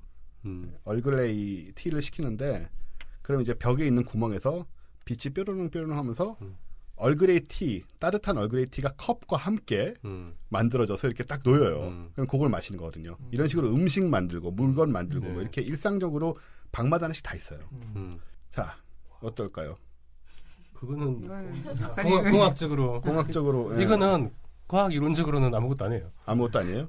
그 같은 재료만 넣어가지고 이렇게 모형들 잘 섞으면 3D 프린팅으로 찍으면 되죠. 3D 프린팅으로 이렇게 막 컵이랑 티, 그렇죠. 차랑 이렇게 다 찍고 그 성분만 같이 만들어내면 되잖아요. 과학적으로 다 됐네. 넘어갈까 했다는 얘기로. 과학적으로 나온 문제 없는 건데 과학적으로 이제 되게 범용 3D 프린터 지금 되게 많이 팔리고 있는 3D 프린터 모델명이 그 리플리케이터예요. 아 정말요? 역시 스타트랙 팬들이겠죠? 혹시 그럴 거예요. 메이커봇이라는 회사인데 리플리케이터 시리즈가 나오고 있죠. 이미 나오고 있는 거네요, 이거는. 아니에요. 얼그레이까지는 못하는 거예요. 컵은 아마 만들 텐데. 8시간 기다리면 컵은 아침에 주문하면 저녁에 마실 수 있는. 8시간 찍으면 아마 물이 다 새 나올 거고요. 남과 현실. 근데 그게요, 얼그레이 성분을 넣어놓으면 그건 그냥 자판기고 물질 재생기가 아니잖아요. 근데 그거는 분자 단위에서 결합을 시키는 거잖아요. 네, 레플리케이터 원리가 그래요. 이게 재밌는 게 공기 중에 있는 분자나 아무튼 여기서 쓴 물질들 있잖아요. 그 우주선 안에서. 쓰레기 모아서 먹는 거 만드는 거잖아요. 재조합해가지고 분자들을. 근데 재밌는 관점 중에 하나는 뭐냐면은 분자 수준으로만 조합이 되고 원자 수준으로 안 되기 때문에 음식이 맛이 떨어진대요. 그런 얘기가 있어요. 그 얘기 자주 나와요. 그래서 역시 홈메이드 푸드 하면서 요리를 하고 있어. 그래봤자 감자는 거기서 만약에 만든 거거든요. 그것도 다 이렇게 그렇게 사오는 사람들이 있어요. 보타니 가든 같은 게 있어요. 뭐 야채 이렇게 썰어서 요리해 먹고 이런 장면이 꽤 나오긴 하거든요. 실제로 식물이 크는 것도 땅에 있는 그런 분자들 다 재생하는 거예요. 그렇죠, 사실은. 다 재생해서 재조립하는 거예요. 그러니까 어떻게 보면 이 기술 자체보다도 뭐 분자 차원이기 때문에 맛이 없다는 게 더 이상한 얘기일 수도 있겠네요. 그건 선입견이죠. 기분인 거죠. 그냥 왠지 저 커피가 맛있을 것 같고. 그럼 이거는 오히려 그렇게 멀지 않은 미래에 비슷한 거라도 나올 수 있겠네요. 아까 에너지 얘기하다가 떠오른 건데 그 핵 분열이나 핵 융합이 결과적으로는 한 물질에서 다른 물질을 만들어내는 거잖아요. 근데 물론 이제 그게 되게 제한적이라서 뭐 수소 융합해서 헬륨 만드는 정도 막 이런 걸 한 거지만 그리고 뭐 1억도 온도가 필요하고 그런데 그런 걸 자유롭게 지금 하는 세상이 오면은 그 원자 단위로 뭐 조합해내는 거는 어렵지 않지 않을까 싶어요. 일단은 지금 현실에서도 하고 있는 거니까. 근데 사실 K2 박사님은 이쪽으로는 좀 전문가시잖아요. 또 열차 폐체뿐 아니라 이제 3D 프린터를 거의 매일같이 만지시기도 하고 3D 프린터 전망을 어느 정도로 보세요? 어느 정도 지나야 이게 우리가 일상적으로 쓸만한 그런 어떤 전자레인지 같이 쓰는 그런 물건이 될까요? 제가 얼마 전에 페북에서 좀 본 걸로는 어느 산업체에서 그 라인 있잖아요. 대량 생산을 하기 위해서 이렇게 라인 따라서 쭉 뭐 물건을 조립해 나가는 데다가 3D 프린터를 각각의 라인에다가 두고서는 그러니까 코딩이 된 대로 다품종을 찍어내는 그런 공장을 만들고 있다는 개념이 나왔대요. 뭐 그래서 그 정도 얘기들이 나오는 거 보면은 그런 거 보면은 뭐 한 1, 20년 내로는 그러니까 뭐 그냥 산업체에서도 쉽게 지금 쓰는 구조가 되지 않을까 싶고 그래서 제 생각에는 그 소재나 이런 거에 대해서도 계속 도전을 하고 있고 뭐 돌이라든가 나무라든가 이런 것도 다 성공을 했고 전망은 되게 밝은 편인데 네. 근데 옛날에 그것도 MIT 교수님 같았는데 하신 말씀이 빠르게 프로토타이핑을 하는 시대는 분명히 오고 있는데 거기에서 3D 프린터의 위치는 이제 부엌에서의 어떤 전자레인지 정도의 어떤 되게 매력적인 예, 조리기기지만 그게 전부 다 하지는 못하는 그렇게 평가받을 거다라고 얘기하는 거기 때문에 그 자체는 되게 매력적인 독은 분명한데 그걸로 몽땅 다 할 수 있냐 그러면 그건 아닌 것 같아요. 예를 들어서 뭐 김치를 담을 수 있거나 이런 건 아니니까요. 그렇죠? 예, 아직까지는 아직 앞으로도 굳이 필요할 것 같지는 않은데. 그러게요. 전자레인지라는 표현을 쓰셨어요? 그 교수님이? 예. 아, 예. 부엌에서의 전자레인지의 위치가 지금 전자레인지가 모든 걸 다 해주진 않잖아요. 그렇죠. 모든 요리를. 예. 밥솥도 있어야 되고 오븐도 있어야 되고. 하지만 전자레인지가 처음 나왔을 때 미국의 뭐 CF나 이런 거 보면 되게 마치 전부인 양 막 막 매력적인 젊은 여성이 나와서 막 전자레인지가 있어서 행복하다고. 5만 가지 요리 다 만들고. 지금도 광고에는 그걸로 다 만들 수 있어요. 버튼도 있어요. 식빵 굽고 막. 뭐 원룸에서 사는 친구들 보면 뭐 그거 갖고 다 하긴 하더라고요. 편의점과 결합되었을 때. 그렇죠. 맛이 떨어져요. 그러니까요. 총각 박 선생님의 레플리케이터와 마찬가지로. 맞아. 그러니까 그것만 그러니까 전자레인지에서 데우면 맛이 떨어진다라고 주장하는 사람도 있어요. 그래서 물 끓여서 데워 먹는 사람들이 있거든요. 바로 이 자리에 계신데 지금. 요거는 그나마 좀 가능성 있어 보이고 아무튼 이런 거는 뭐 일상생활에 또 바로 도움을 주는 거라서 잘 만들어지면 되게 편하게 이용할 수 있지 않을까 싶어요. 그다 함께 또 좀 될 것도 같고 안 될 것도 같은 무엇인데 요거는 앞에 광선 이동이나 워프보다는 훨씬 좀 빠를 수도 있다라는 생각이 드는 게 이 홀로그램 룸이거든요. 스타트랙에서는 홀로덱이라고 아마 배기 때문에 개념이 쉽이기 때문에 덱이라고 말을 하는 것 같아요. 홀로덱이라고 하는데 여기는 방이에요. 그냥 이렇게 우리 지금 녹음하고 있는 요 스튜디오보다 저 바깥까지 다 해가지고 꽤나 한 뭐 몇십 평 정도 되는 그런 방인데 거길 들어가서 스위치를 켜고 프로그램을 돌리면 이제 극사실 가상현실이 벌어지는 거죠. 뭐 안경도 필요 없고 그리고 이 가상현실은 스크린으로 보는 게 아니고 이제 내가 그 속에 있는 것 같이 걸어다니고 뛰어다니고 뭐 떨어지고 심지어는 안전장치를 해제하려면 죽을 수도 있어요. 안전장치를 걸어놓으면 안 다치지만은 그래서 오감 전체를 완벽하게 이제 통제를 하는 그런 홀로그램 시스템이거든요. 그래서 이 속에 이게 굉장히 재밌는 얘기를 많이 만들어내죠. 이 속에서 가상 캐릭터랑 사랑에 빠지는 에피소드도 있고 그리고 이 속에서 만들어진 혹시 홈즈 얘기 보셨으면 아시겠지만 그 모리어티 교수라고 홈즈의 숙적이 나오는데 이 얘기를 재현하는 드라마를 이제 즐기다가 선원들이랑 옛날 얘기 같은 거 만들어서 그 속에서 이제 역할극을 하는 걸 되게 좋아해요. 재밌을 거 아니겠어요, 그죠? 네. 하는데 거기서 모리어티 교수가 사실상 살아나게 돼요. 그러니까 걔가 살아난 건 아니고 사실은 이 배의 메인 컴퓨터랑 연결이 돼가지고 컴퓨터 리소스를 다 쓰면서 엄청나게 머리가 좋아지는 거죠. 그래서 이제 여기서 살아나오려고 이런 얘기도 나오거든요. 그래서 굉장히 재밌는 소재인데 이런 수준의 홀로그램 가능할까? 네. 지금 요즘 뭐 사실 우리 방송에서도 나오는 오큘러스 리프트 제가 직접 써보기도 했지만 시각은 어느 정도 되는데 안경은 적어도 쓰긴 하지만 이게 그 속에서 뛰어다니고 냄새 맡고 뭐 촉각에 모든 걸 다 그리고 공간까지도 뭐 아주 무한히 넓은 공간으로까지 속여버리면서 느끼게 만드는 그런 장치가 가능할까 싶은 거죠. 어떠세요? 그건 뭐 원리적으로는 어렵지 않은 역시 공학자들이 얘기를 해도 역시 공학자들이 어려운 것만. 근데 최근에 무슨 뉴스에서요 그 사방향으로 갈 수 있는 트레드밀이 그거 나왔어요. 그러니까 그러면 예를 들어 좁은 공간을 굉장히 넓게 쓸 수 있는 거잖아요. 방향을. 그러니까 원리적으로는 그거는 전혀 그 과학적으로는 뭐 이론적으로 굳이 이론을 칠 필요도 없는. 근데 예를 들어서 그런 거는요. 그러니까 내가 홀로덱에 있는 가상 인물하고 악수를 할 수 있는 거예요. 그런 거. 그러니까 이게 이제 말하자면 에너지의 뭐라고 해야 되지? 어떤 그러니까 장을 만드는 거죠. 가상 인물들. 그러니까 저쪽은 프로젝션이거든요. 근데 걔네랑 이제 육체적으로 교통을 하는 그런 것들이 많이 나오고. 그거는 안에 사람이 들어가 있어요. 그게 뭐예요? 뇌과학을 좀 더 발전시키면 되지 않을까 싶긴 해요. 뇌 쪽에다 어떤 자극을 줘서. 아까 최 팀장님 말씀하신 그 이렇게 악수를 하는 그런 부분 같은 경우도 실제 돼요. 그 촉각 센서가 있어가지고 그러니까 그 악력 이렇게 뭐 누르는 힘을 갖다가 측정을 해가지고 거꾸로 그만큼의 힘을 이렇게 반작용을 주는 뭐 그런 글로브는 이미 개발이 돼 있거든요.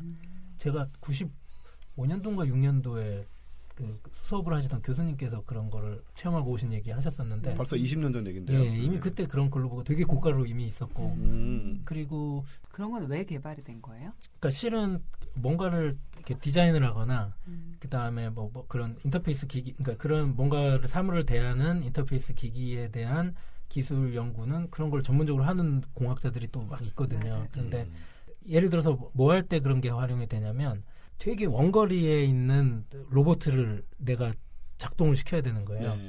그런데 단순히 조이스틱으로 이렇게 움직인다고 생각해 봤을 때는 되게 직관성이 떨어지고 감각이 떨어지기 때문에 되게 세밀한 조정이 불가능한데 뭐 그 로봇을 갖고 뭔가를 짚는다든가 뭔가 작동을 시킬 때 그 감각을 이 조종사가 조금이라도 느낄 수 있으면은 되게 세밀한 작업을 할 수 있다는 거죠. 그래서 그거 뭐 거기서 실제 예를 들어서 물건을 뭐 돌을 들어올릴 때 힘든 정도가 100이라면은 그거를 뭐 감쇄는 시키겠죠. 뭐 10분의 1로 감쇄를 시켜서 실제 그 정도까지 힘은 안 주겠지만 일단은 그런 감각을 그대로 디지털화 시켜서 전송을 해서 이 조종사한테 그 사람 손에 쥐어주는 그런 역할을 하는 기술은 이미 개발이 됐고 그래서 저도 체험은 해봤었고요. 아, 예. 실감 나나요 그렇게? 이렇게 어떤 게 있었냐면 펜 모양으로 되어 있는 인터페이스 기기였는데 모니터에 이렇게 구가 떠 있는 거예요.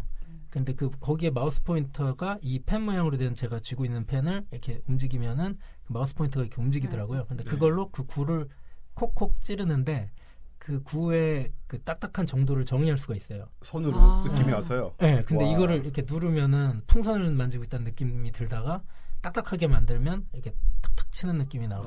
진짜 그러니까 그런 형태로 펜의 그 관절부에서 힘을 주는 거예요, 거꾸로 나한테. 20년 전에 이미.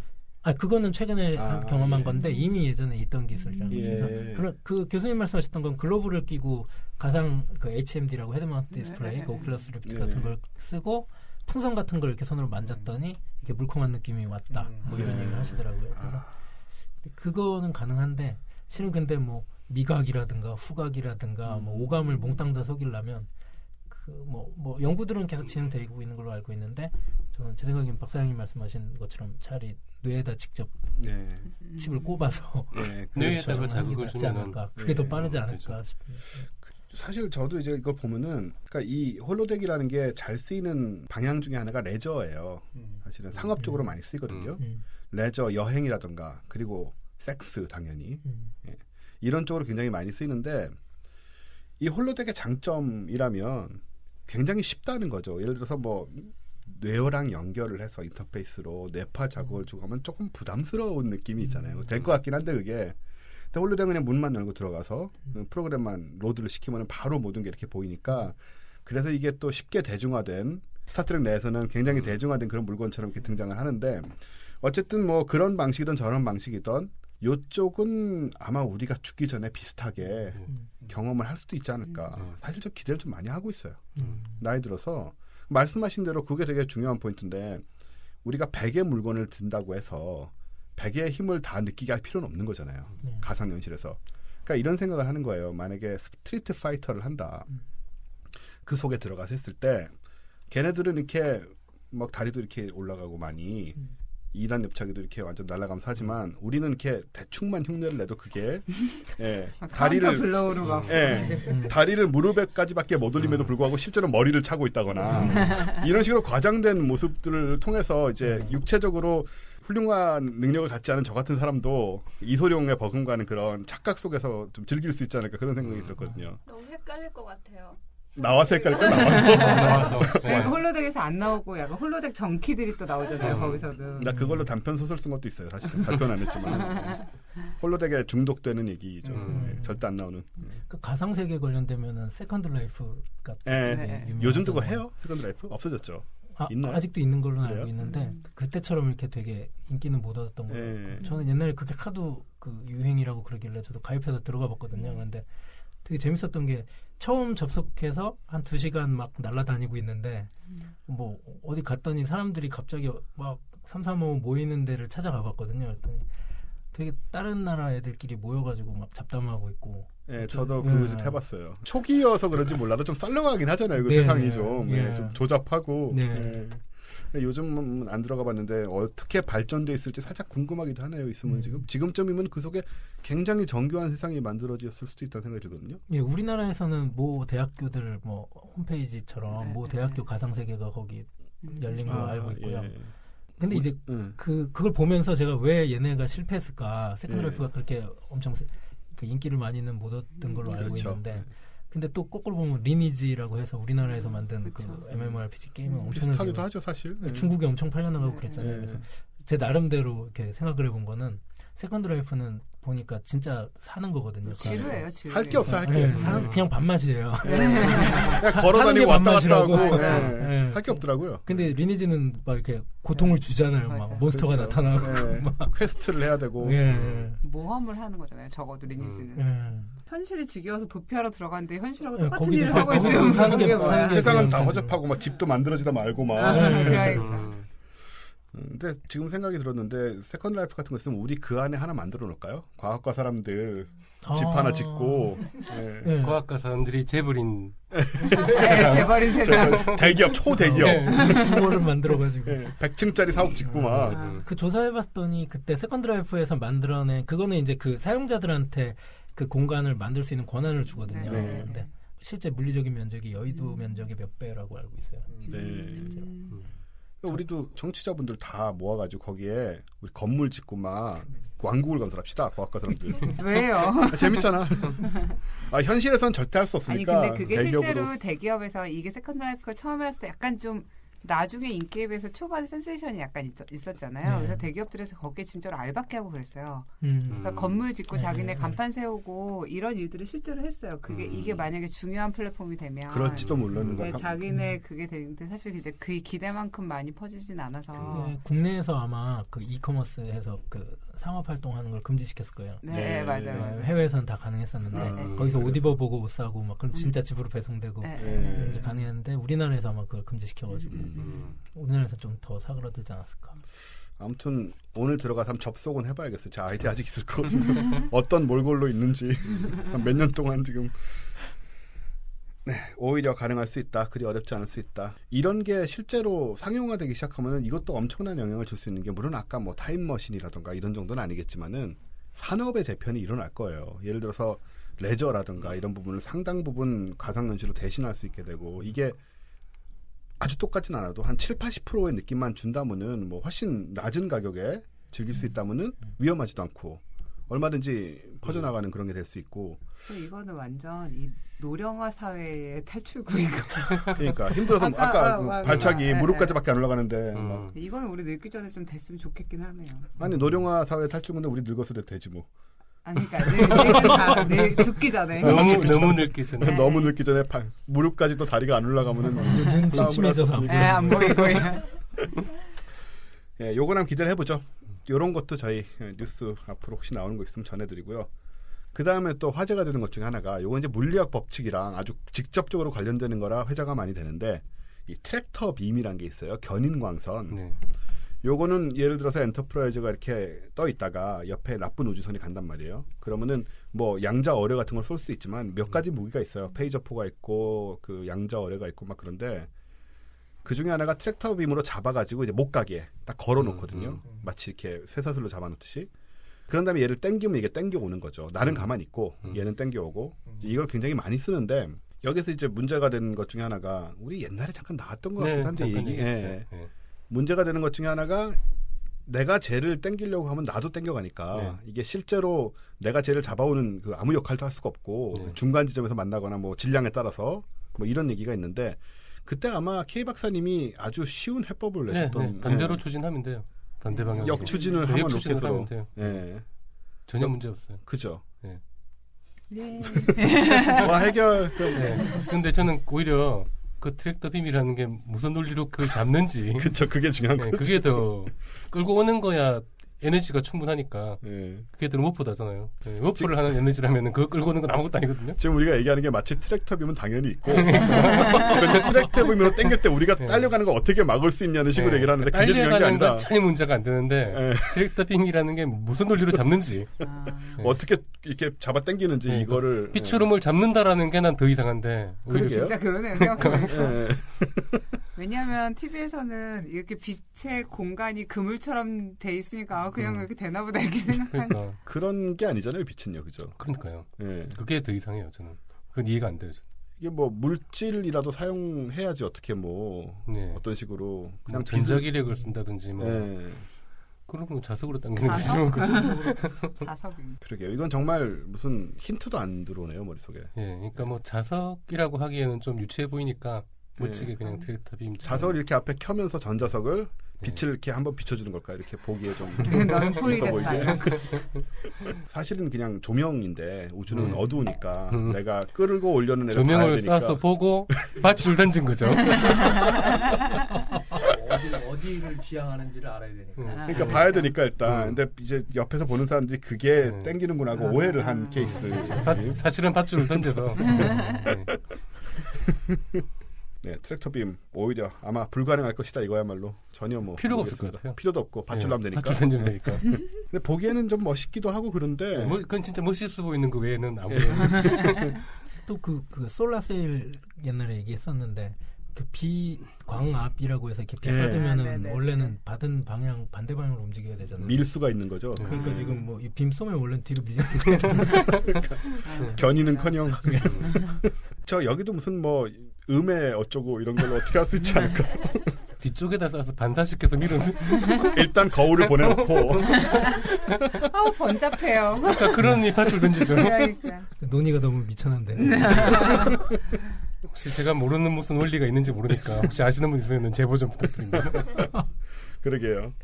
자, 뭐 이런 정도가 메인 기술이긴 한데 거기 보면 지금 갑자기 생각난 건데 한 두 가지 정도가 약간 재밌는 게 있는데 하나는 클로킹 디바이스라는 건데요. 요거는 자기 모습을 완전히 감추는 투명 망토, 투명 망토 같은 거예요.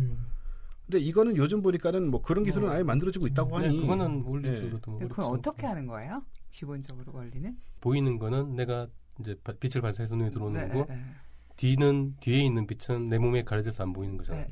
내한테서 빛이 반사되는 게 저쪽으로 안 들어가게 만들고 내 뒤에 있는 물체를 굴절시키거나 해서 눈에 들어오게 만들면 되는 거죠. 아, 그렇군요. 과학자들 원래 이런 식으로 얘기하는 거예요. 이걸 실제로 만들어야 되는 건 과학자지. 아주 간단해요. 아니면 이런 방법도 있어요. 내 뒤에서 저쪽 배경을 카메라로 찍은 다음에 앞에서 보여주는 거죠. 너무 시시하다. 그건 아까 그 거울로 하는 트랙터빔 같은 그런 느낌이에요. 그런 게 유튜브 찾아보시면 나올 거예요. 본 것 같아요. 사실은 저도 이런 데 관심이 많으니까 여러 가지 보긴 했어요. 전부터. 근데 카메라 이제 그런 것도 사실 유튜브에 있고. 근데 얼마 전에 새로 나온 기술은 이게 패브릭 같은 건데 실제로 빛을 난반사시켜서 우리가 보고 있는 사람 눈에 안 들어오게 만들 수 있다라는 그런 뭐 나온 것 같더라고요. 예를 들어서 검은 천 배경으로 해서 검은 옷 입고 있으면 안 보이잖아요. 근데 뒤가 하얀색이면 보이잖아요. 그렇죠. 그러니까 그 뒤색을 어떻게 굴절해서 들어오게 만들어줘. 그러니까 나를 안 보이게 하는 것까지는 망도 입으면 안 보이니까, 칼이 안 보이니까. 그렇죠. 그런 다음에 이제 뒤가 보여야 되니까. 그렇죠. 뒤가 보여야 되니까. 그러니까 나를 안 보이게 하는 거는 천으로 막으면 일단 내가 안 보이고 천이 보이잖아요. 네, 그렇죠. 나는 안 보이는 거야. 굉장하다. 역시 과학자. 망토를 뒤집어 쓰면 되는 거죠. 투명 망토도 일단, 아니고. 망토를 뒤집어 쓰면 일단 나는 안 보이고 천이 보이니까. 근데 문제는 처리하고. 그렇죠. 그게 뒤가 보이게 하면은 나는 이제 없는 것처럼. 그러면 공학자는 천만 만들면 되는 거예요. 그렇죠. 뒤가 보이는 천을 뒤가 보이는 천을 만들어. 뒤에서 오는 빛을 적당히 굴절시켜서 적당히 굴절시켜서 굴절됐다는 걸 느끼지 못한 상태에서 보이게. 아니 디스크립션이 이렇게 정확한데 못 만들 리가 없네요. 그러니까 설계도를 다 만들어 주셨는데. 그러니까 그러니까 빛이 굴절되면 약간 휘어 보이잖아요. 그러니까 그렇게 보이면 안 되니까. 뭔가 있나 보다라는 게 들통나니까. 저기 빛 굴절 보정기. 이름을 또 멋있게 지으셔. 어쨌든 기술적으로 아마 그닥 어려운 것은 아닐 것 같네요. 미래에는.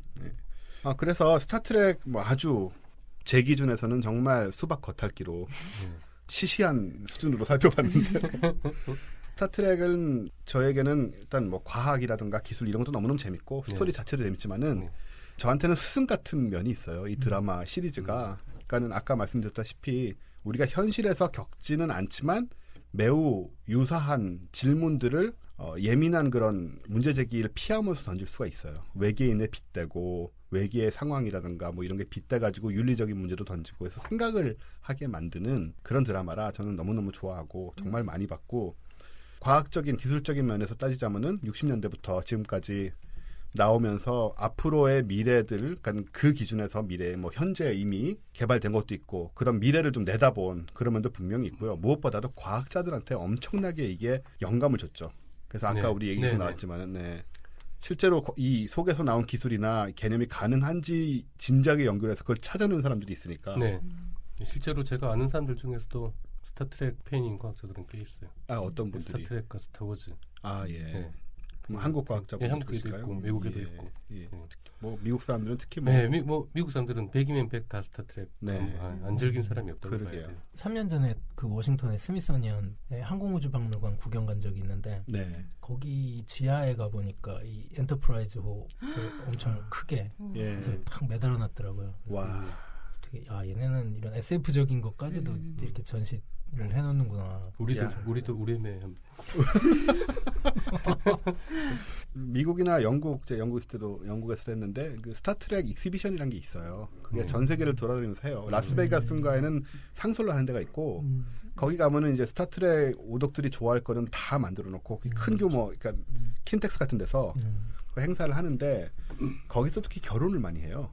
그러니까 저 엔터프라이즈호의 그 브릿지, 그 사령실 거기서 결혼을 하는데 그런 사람들끼리 맞는 거네. 네, 그렇죠. 아니, 저는 지금 그 얘기를 듣고 여자들이 진짜 남자가 무기니까 하면서도 얼마나 싫었어요. 아니에요. 그럴 리가 없어요. 스타트랙 오덕들은 끼리끼리밖에 결혼을 못해요.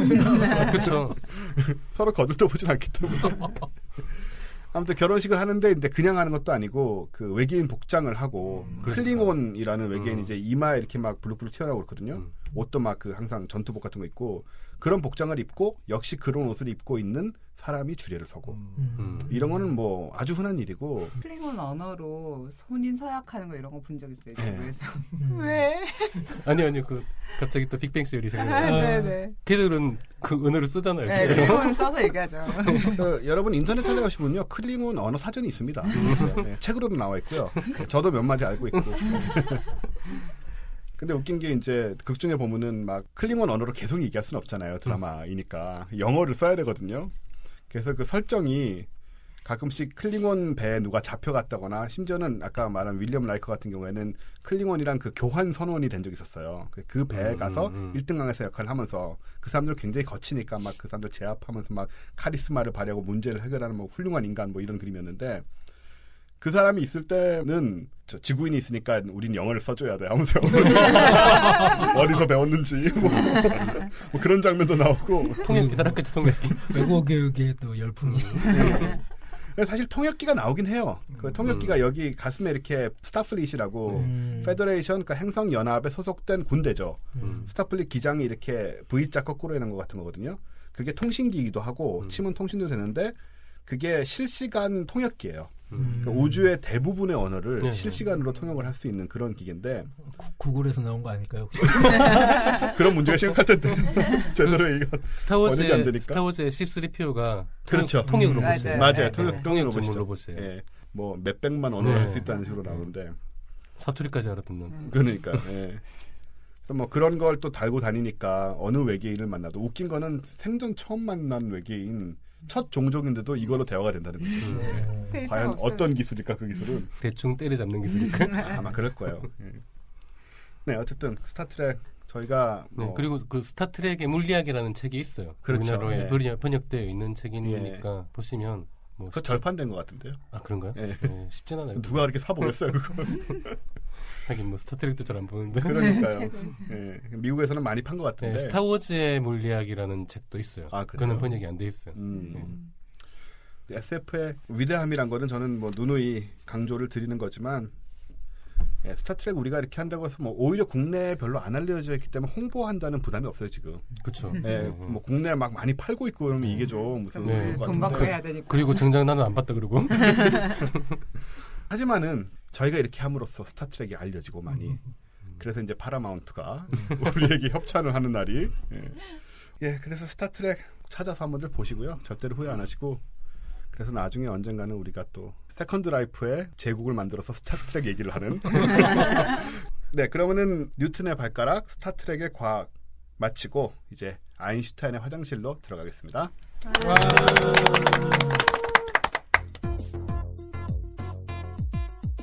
아인슈타인의 화장실.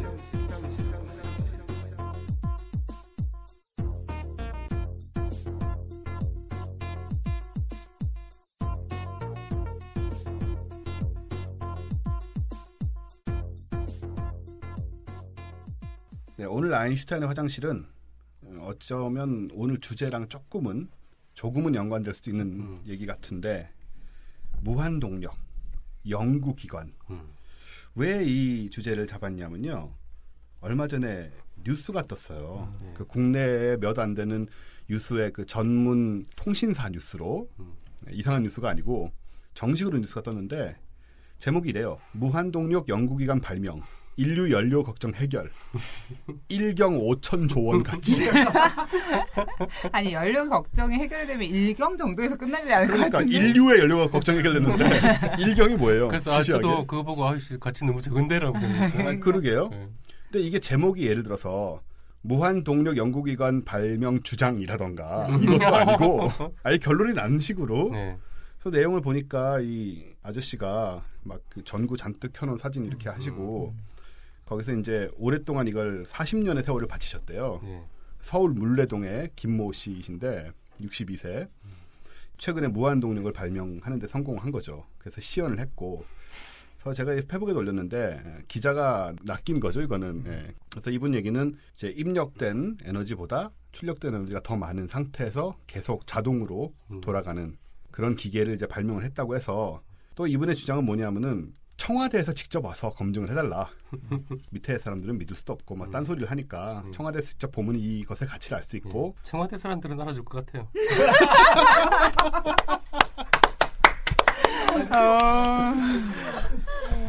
네, 우리나라 나아가 전 세계가 연료 문제 없이 환경오염 걱정 없이 살기 위해서 향후 20년 동안 매출 1경 5천조 원, 순이익은 5천조 원 이상이 될 예정이다 라고 얘기를 하셨어요.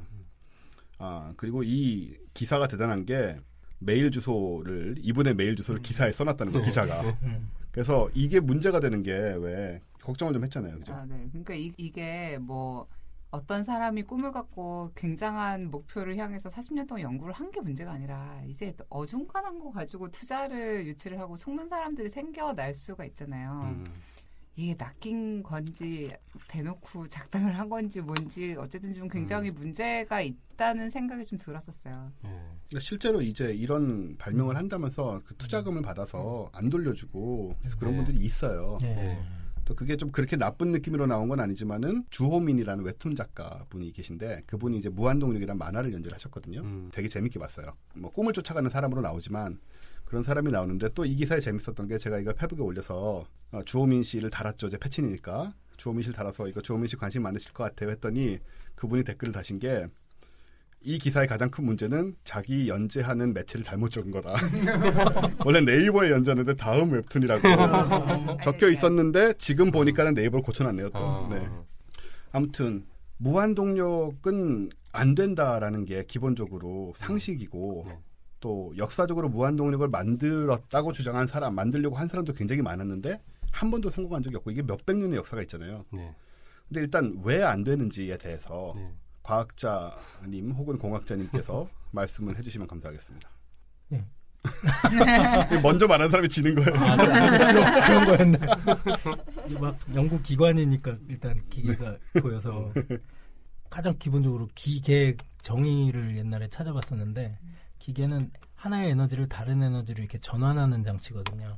네. 그러니까 발전기라는 것도 뭐 열 에너지를 전기로 전환시키는 장치이지 에너지를 새롭게 만들어내는 장치는 아니거든요.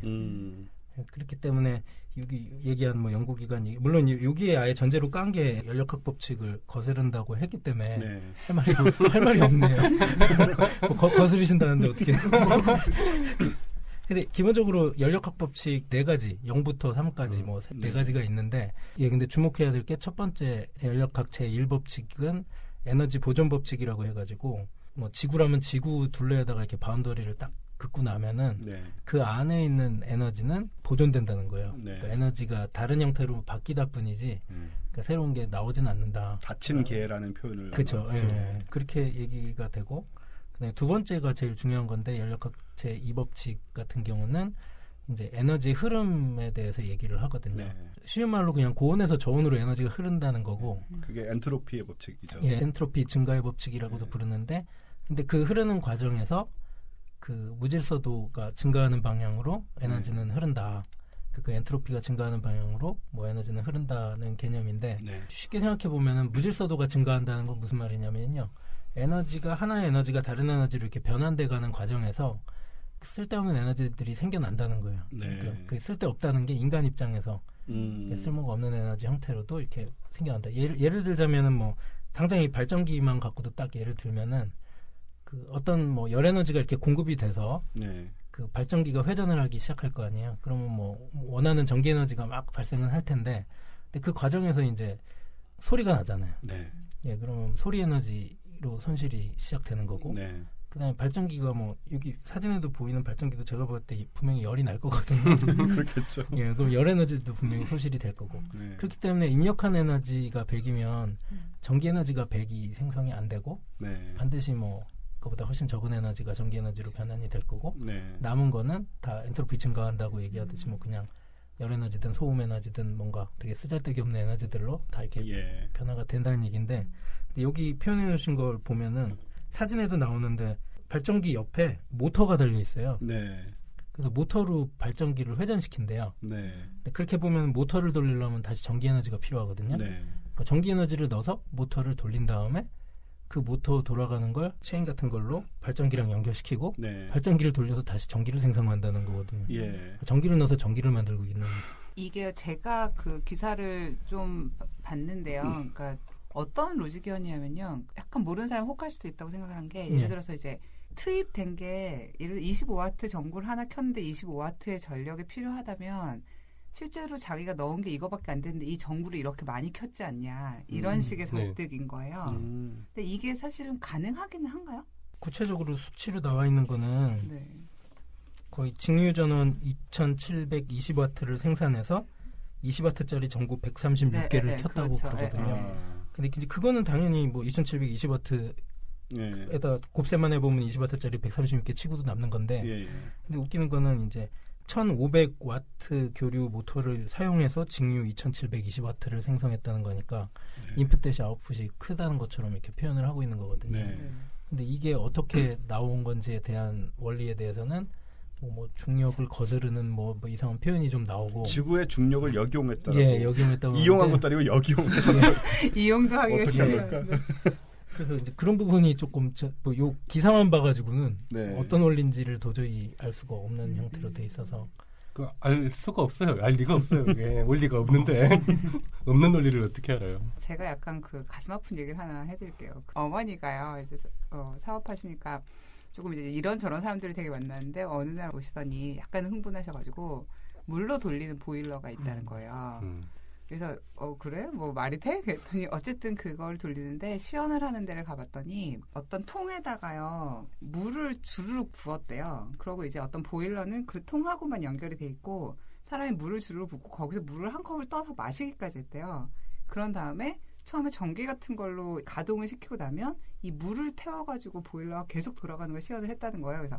그러면서 이거를 지금 투자를 하면 나중에 뭐 이제 상장이 되면 어쩌고저쩌고 이제 이런 흐름으로 가는 거죠. 정말 나쁜 게 뭐냐면 약간 과학적으로 보이는 거예요.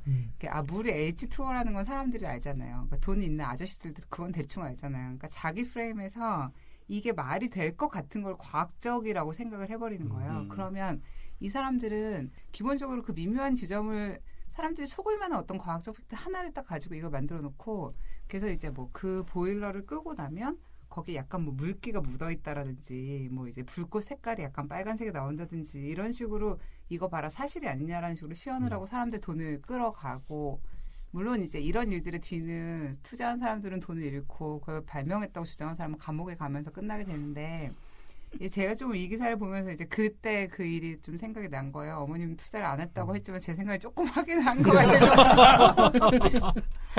그래서 이제 이런 식의 얘기를 하고, 그러니까 이 사람들은 지금 절반 정도는 자기가 좀 마술사처럼, 그러니까 자기도 트릭이라는 걸 알고 있으면서 이거를 이런 식으로 프레젠테이션 할 수도 있고, 아니면은 자기 자신도 속고 있을 수도 있죠. 그러니까 어떤 포인트 하나만 더 고치면 이게 될 것 같은데, 그게 이제 엄중한 어떤 물리의 세계에 의해서 절대 넘을 수 없는 벽인데, 그거를 넘기 위해서 돈이 필요하니까 내가 지금 이런 정도로 약간 쇼를 할 수는 있겠지라고 생각할 수도 있지만, 어쨌든 진짜로 이런 데 투자하시면 안 돼요. 그럴 돈 있으면 저희를 주세요. 비슷한 케이스 한번 저도 경험을 한 적이 있는데, 무슨 풍력 발전을 한다고 얘기를 하셔가지고 잠깐 가서 본 적이 있는데, 이렇게 날개를 갖다가 뭐 엄청 빠른 속도로 막 돌면서 전기 생산하는 걸 신나게 보여주시더라고요. 근데 이제 보니까 그 바람을 그 컴프레서를 돌려가지고 이렇게 압축 공기를 쏴가지고 되게 강한 바람을 만들어내요. 그걸 이렇게 적발하신 거예요? 그게 되게 실험이기 때문에 당연하다는 듯이 그걸 막 틀고 계시는데 그 수치를 비교해 보셨냐 뭐 얘기를 했는데 만족할 만한 답은 안 주시더라고요. 이 무한동력 쪽을 보면은 옛날 역사도 그렇고 이분들의 공통점이 있어요. 하나는 굉장히 오랜 시간 동안 붙잡고 있다는 거. 그러다 보니까 이것저것 갖다 붙이셔가지고 자기도 뭐가 붙었는지 잘 모르는 굉장히 크고 복잡한 기계가 만들어져 있는데 자기도 정확하게 어느 부분에 어떻게 전기가 들어갔고 어떻게 연결돼서 어떤 거를 또 때려 박아 넣었고 이걸 잘 모르고 계시는 경우들이 있기 때문에 나중에 전기요금 나와봐야 알 거예요. 전기요금 고지서가 이게 무한동력이 아니라는 걸 아직 못하겠죠. 아직 전기요금을 안 받아봐서 지금 모르는 것 같은데. 그리고 이제 설명을 해달라고 그러면 그 이론을 설명을 못해요. 못하거나 안 하는데 어쨌든 안 할 때의 이유는 이걸 내가 말했을 때 너희들이 훔쳐가고 정부가 나를 죽이고 뭐 심지어 음모론 뭐 대기업이 와서 이 나를 특허를 뺏어가고 뭐 이런 얘기를 하시거나 아니면 정말 못하는 거죠. 뭐가 자기도 붙었는지 모르기 때문에 이론을 알지도 못하고 근데 만약에 이 사람들이 정말 그냥 의도적인 사기꾼이 아니라고 한다면은 그래서 무한동력이 여겨질 수도 있을 것 같아요. 뭐가 어떻게 붙었는지 몰라가지고 이렇게 때려 붙이고 어떻게 하다 보니까 되는 것 같은데 이제 그 복잡한 거를 파고 들어가기 시작하면 뭔가 나오겠지만 파고 들어갈 능력도 없거니와 일단 이론을 잘 모르시니까 능력도 없거니와 하기 싫은 거죠. 내가 이렇게 해놨고 이게 돌아가는 것 같은데 이걸 그 자체로 받아들이고 싶은 거고 그냥 그 모습대로 그 배경에 논리적으로 합리적으로 잘못된 어떤 부분들을 안 보려고 하는 그런 심리도 있지 않을까 하는 생각을 해봤어요. 그렇죠. 이게 아까 최 팀장님 말씀해 주신 것처럼 만약에 사기성으로 의도를 갖고 한 게 아니라 되게 순수하게 진짜 거기에 빠져가지고 물론 하고 계신 분이라면은 되게 뭐 시도는 되게 그러니까 되게 인정할 만한 게 갑자기 생각나는 게 그 라이트 형제 비행기 개발할 때도 뭐 그냥 자전거 포하던 형제잖아요. 예, 그런데 뭐 날개 개발하는 거 풍동 하나 만들어 놓고 그 실은 그 라이트 형제 초기 비행할 때 관련된 신문사나 언론사에서 전혀 관심 안 둘 정도로 관심을 못 받던 사이비였죠, 한마디로. 그런데 결국은 뭐 200여 번 날개 형상 바꿔가면서 주구장창 실험해가지고 날리는데 성공을 한 거니까. 물레동이라는 데가 실은 메이커들의 성지. 이런 것들을 막 해보고 막 그 가공을 하고 그런 분들, 그러니까 어떤 학문적으로 되게 바탕은 없을진 모르겠는데 근거 없는 믿음 가지고 막 하시는 그런 분들이 있는 곳이다 보니까 만약에 어떤 의도가 없으시면서 막 이런 분이라면은 뭐 시도가 나쁘진 않다. 그러니까 제가 권해드리고 싶은 건 괜히 무한동력이라고 하려고 하지 말고. 효율이 높은 고효율 기계. 그러니까 자기가 진짜 착각할 정도로 냉무기관처럼 착각할 정도라면 어쩌면 효율은 좋을 수도 있어요. 그렇죠. 그러니까 차라리 그쪽으로 하면은 이게 뭐 꽤 효율 좋은 기계로는 쓸 수도 있으니까 차라리 그쪽으로 노력을 하시는 게. 이분들이 굉장히 고집이 세시더라고요. 이런 분들이 절대로 인정 안 하고 그런 거를 인정 안 하실 거예요.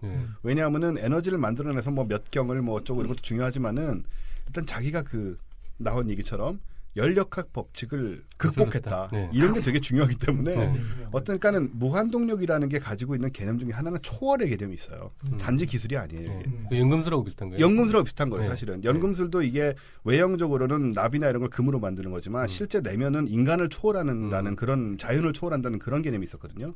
거기에 매몰되어 있는 거기 때문에 이거 인정을 안 할 것 같아요. 그런 거는. 근데 아무튼 이거는 연력학 법칙을 아주 중요한 법칙들을 거스르는 거니까 원리적으로도 기술적으로도 이건 뭐 안 일단 그 논평할 가치가 없는.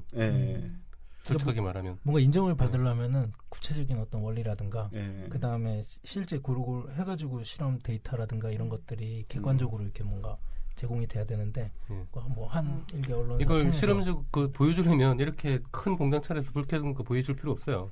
조그마한 거 하나 만들어서 넣는 것보다 많이 넣는 거 보여주면 되거든요. 그러게요. 아주 단순한 기계로. 그 미국에는 특허청에서 연구 동력에 대해서는 연구기관은 특허를 받지 않습니다라고 그 어플리케이션 거기 딱 써 있대요.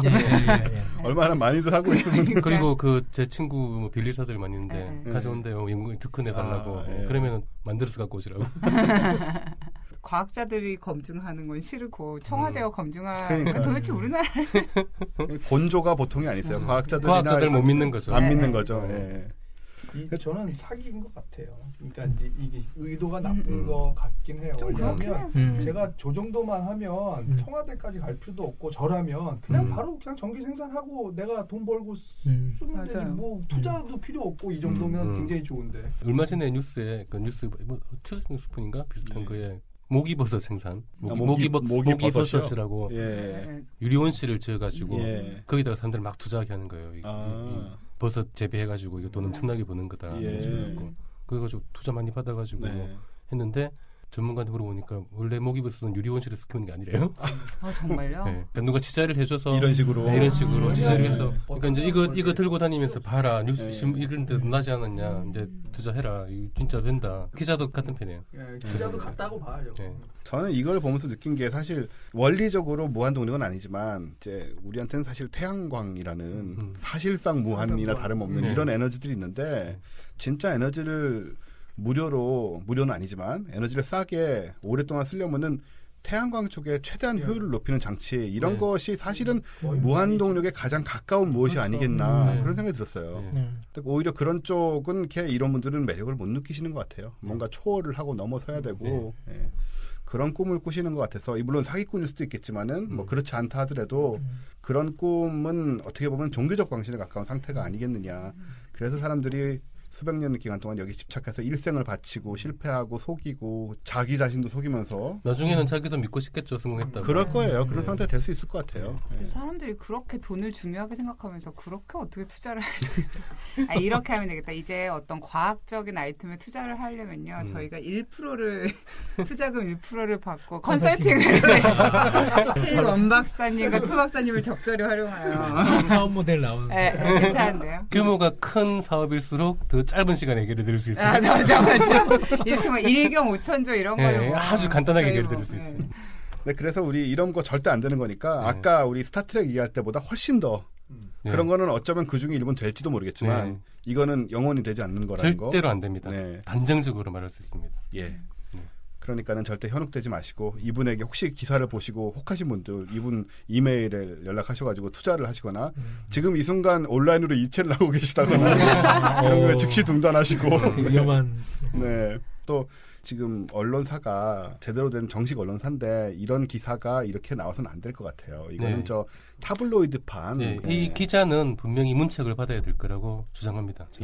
과학자 입장에서 어떻게 양심상태로 얘기를 하셔야 되는 거잖아요. 그렇죠? 이거는 만일에 모르고 했다면은 능력을 의심해야 되는 거고 알고 했다면 아주 나쁜 짓이죠. 이 사람을 비난하고 안 하고의 문제가 아니고 그거는 K 박사님이 과학자 입장에서 해주셔야 되는 얘기인 것 같아요. 그래서 우리 주변에 우리를 속이고 우리를 현혹하는 너무나 많은 것들이 있죠. 이것뿐만 아니고 뭐 각종 개념들 꼭 과학이 아니더라도 그런데 현혹돼서 손해를 보고 상처를 받지 않으려면은 좀 항상 합리적으로 생각하는 거. 예를 들어서 연력학 법칙 같은 거를 어느 정도만 익숙하게 깨닫고만 있어도 이런 데는 안 넘어가거든요. 뭐 상대성 이론 이런 것보다 훨씬 쉬운 건데 그런 의미에서 저희 과학과 사람들과 함께 해주시고 저희 과학과 사람들이 더욱 많은 사람들에게 과학 얘기를 전할 수 있도록 투자해 주시면 지금은 팟캐스트이기 때문에 이 정도밖에 저희가 전할 수 없지만 투자만 해주시면 방송국을 세워서 과학 방송국을 저희가 건립해서 과학 전도사로 근데 몰랐는데 팟빵이에요. 그 후원해주는 기능 같은 게 있나 봐요. 저 몰랐었는데 그 무슨 한 분이 300팟인가 주셨어요. 들었어요. 한 3,000원 정도 되는 것 같아요. 우리 정말? 네, 약간 너무 기뻐하면 좀 약간 그렇죠? 어쨌든 그랬다고요. 예, 팟빵에 그런 기능이 있다고 하네요. 혹시 감사합니다. 그분 어떤 분인지 모르시겠지만. 예, 아무튼 오늘도 이렇게 대충 마무리를 할 때가 됐고요. 고줄기는 가운데. 예, 그리고 예고 드린 대로 7월 20일 일요일 날에는 2시에 김상욱 교수님의 양자역학 심화편이 있을 예정이고요. 우리는 뭐 그 다음에 제 생각은 제 책이 발간되는 관계로 그동안 미루고 미루었던 화성 특집을 화성의 현실과 또 미래. 비극 제국의 멸망과 사실은 그건 농담이고요. 화성과 관련된 과학 얘기를 할 게 많고 제가 실제로. 사실은 그 이제 책을 이제 제가 기획하는 게 아니라 예. 그 이제 준비하고 있는 책이 하나 있는데 여러 사람이랑 같이 네네. 그 중에 제가 맡은 부분이 화성 탐사 부분입니다. 그러시군요. 글을 그러지 않아도 써야 되거든요. 네. 그러니까 자료를 좀 해서 화성 특집을 한번 해봐도 좋을 것 같네요. 화성 탐사의 역사 얘기하고 또 화성의 어떤 특수한 상황들, 뭐 거기 아주 높은 산도 있고 아주 깊은 계곡도 있고 이런 게 왜 생겼을지. 그럼 저는 이제 저희 이론을 주장을 하고 박사님은 이제 그 딱딱하고 재미없는 과학 얘기를 하시고 아무튼 그런 쪽으로 아마 가지 않을까 생각이 되고요. 그리고 K 박사님 책 여전히 계속 사랑해 주시기 바랍니다. 예, 저희 뭐 앞에 광고가 새로운 광고를 들으셨겠지만 지금 선전하고 있고 하지만 이걸로는 부족합니다. 우리는 아직도 배고프다. 저는 제목을 다시 한번 말씀드리죠. 우주의 끝을 찾아서. 그리고 기왕에 광고하는 김에 이거는 뭐 돈 버는 광고는 아니니까 국립가천과학관에서 그 한 달에 한 번씩 천문학 특강이라는 걸 하거든요. 우리나라에서 가장 유명한 천문학자분들을 차례차례로 모시면서 진행을 하는데 아마 이 방송이 나갈 때쯤에 그 국립가천과학관 홈페이지를 보시면 천문학 특강 공지가 떠 있을 겁니다. 거기 오시면 한 달에 한 번씩 진행되는 건데 현직에 계시는 천문학자들이 자신의 연구하고 있는 내용들을 강의해 주시기 때문에 굉장히 재미있는 내용이 될 거고 혹시 오시면은 그 나디근 목소리를 들을 수도 있고 막 나가시네요. 1년 동안은 한마디도 안 하시더니 막 나가고 있습니다.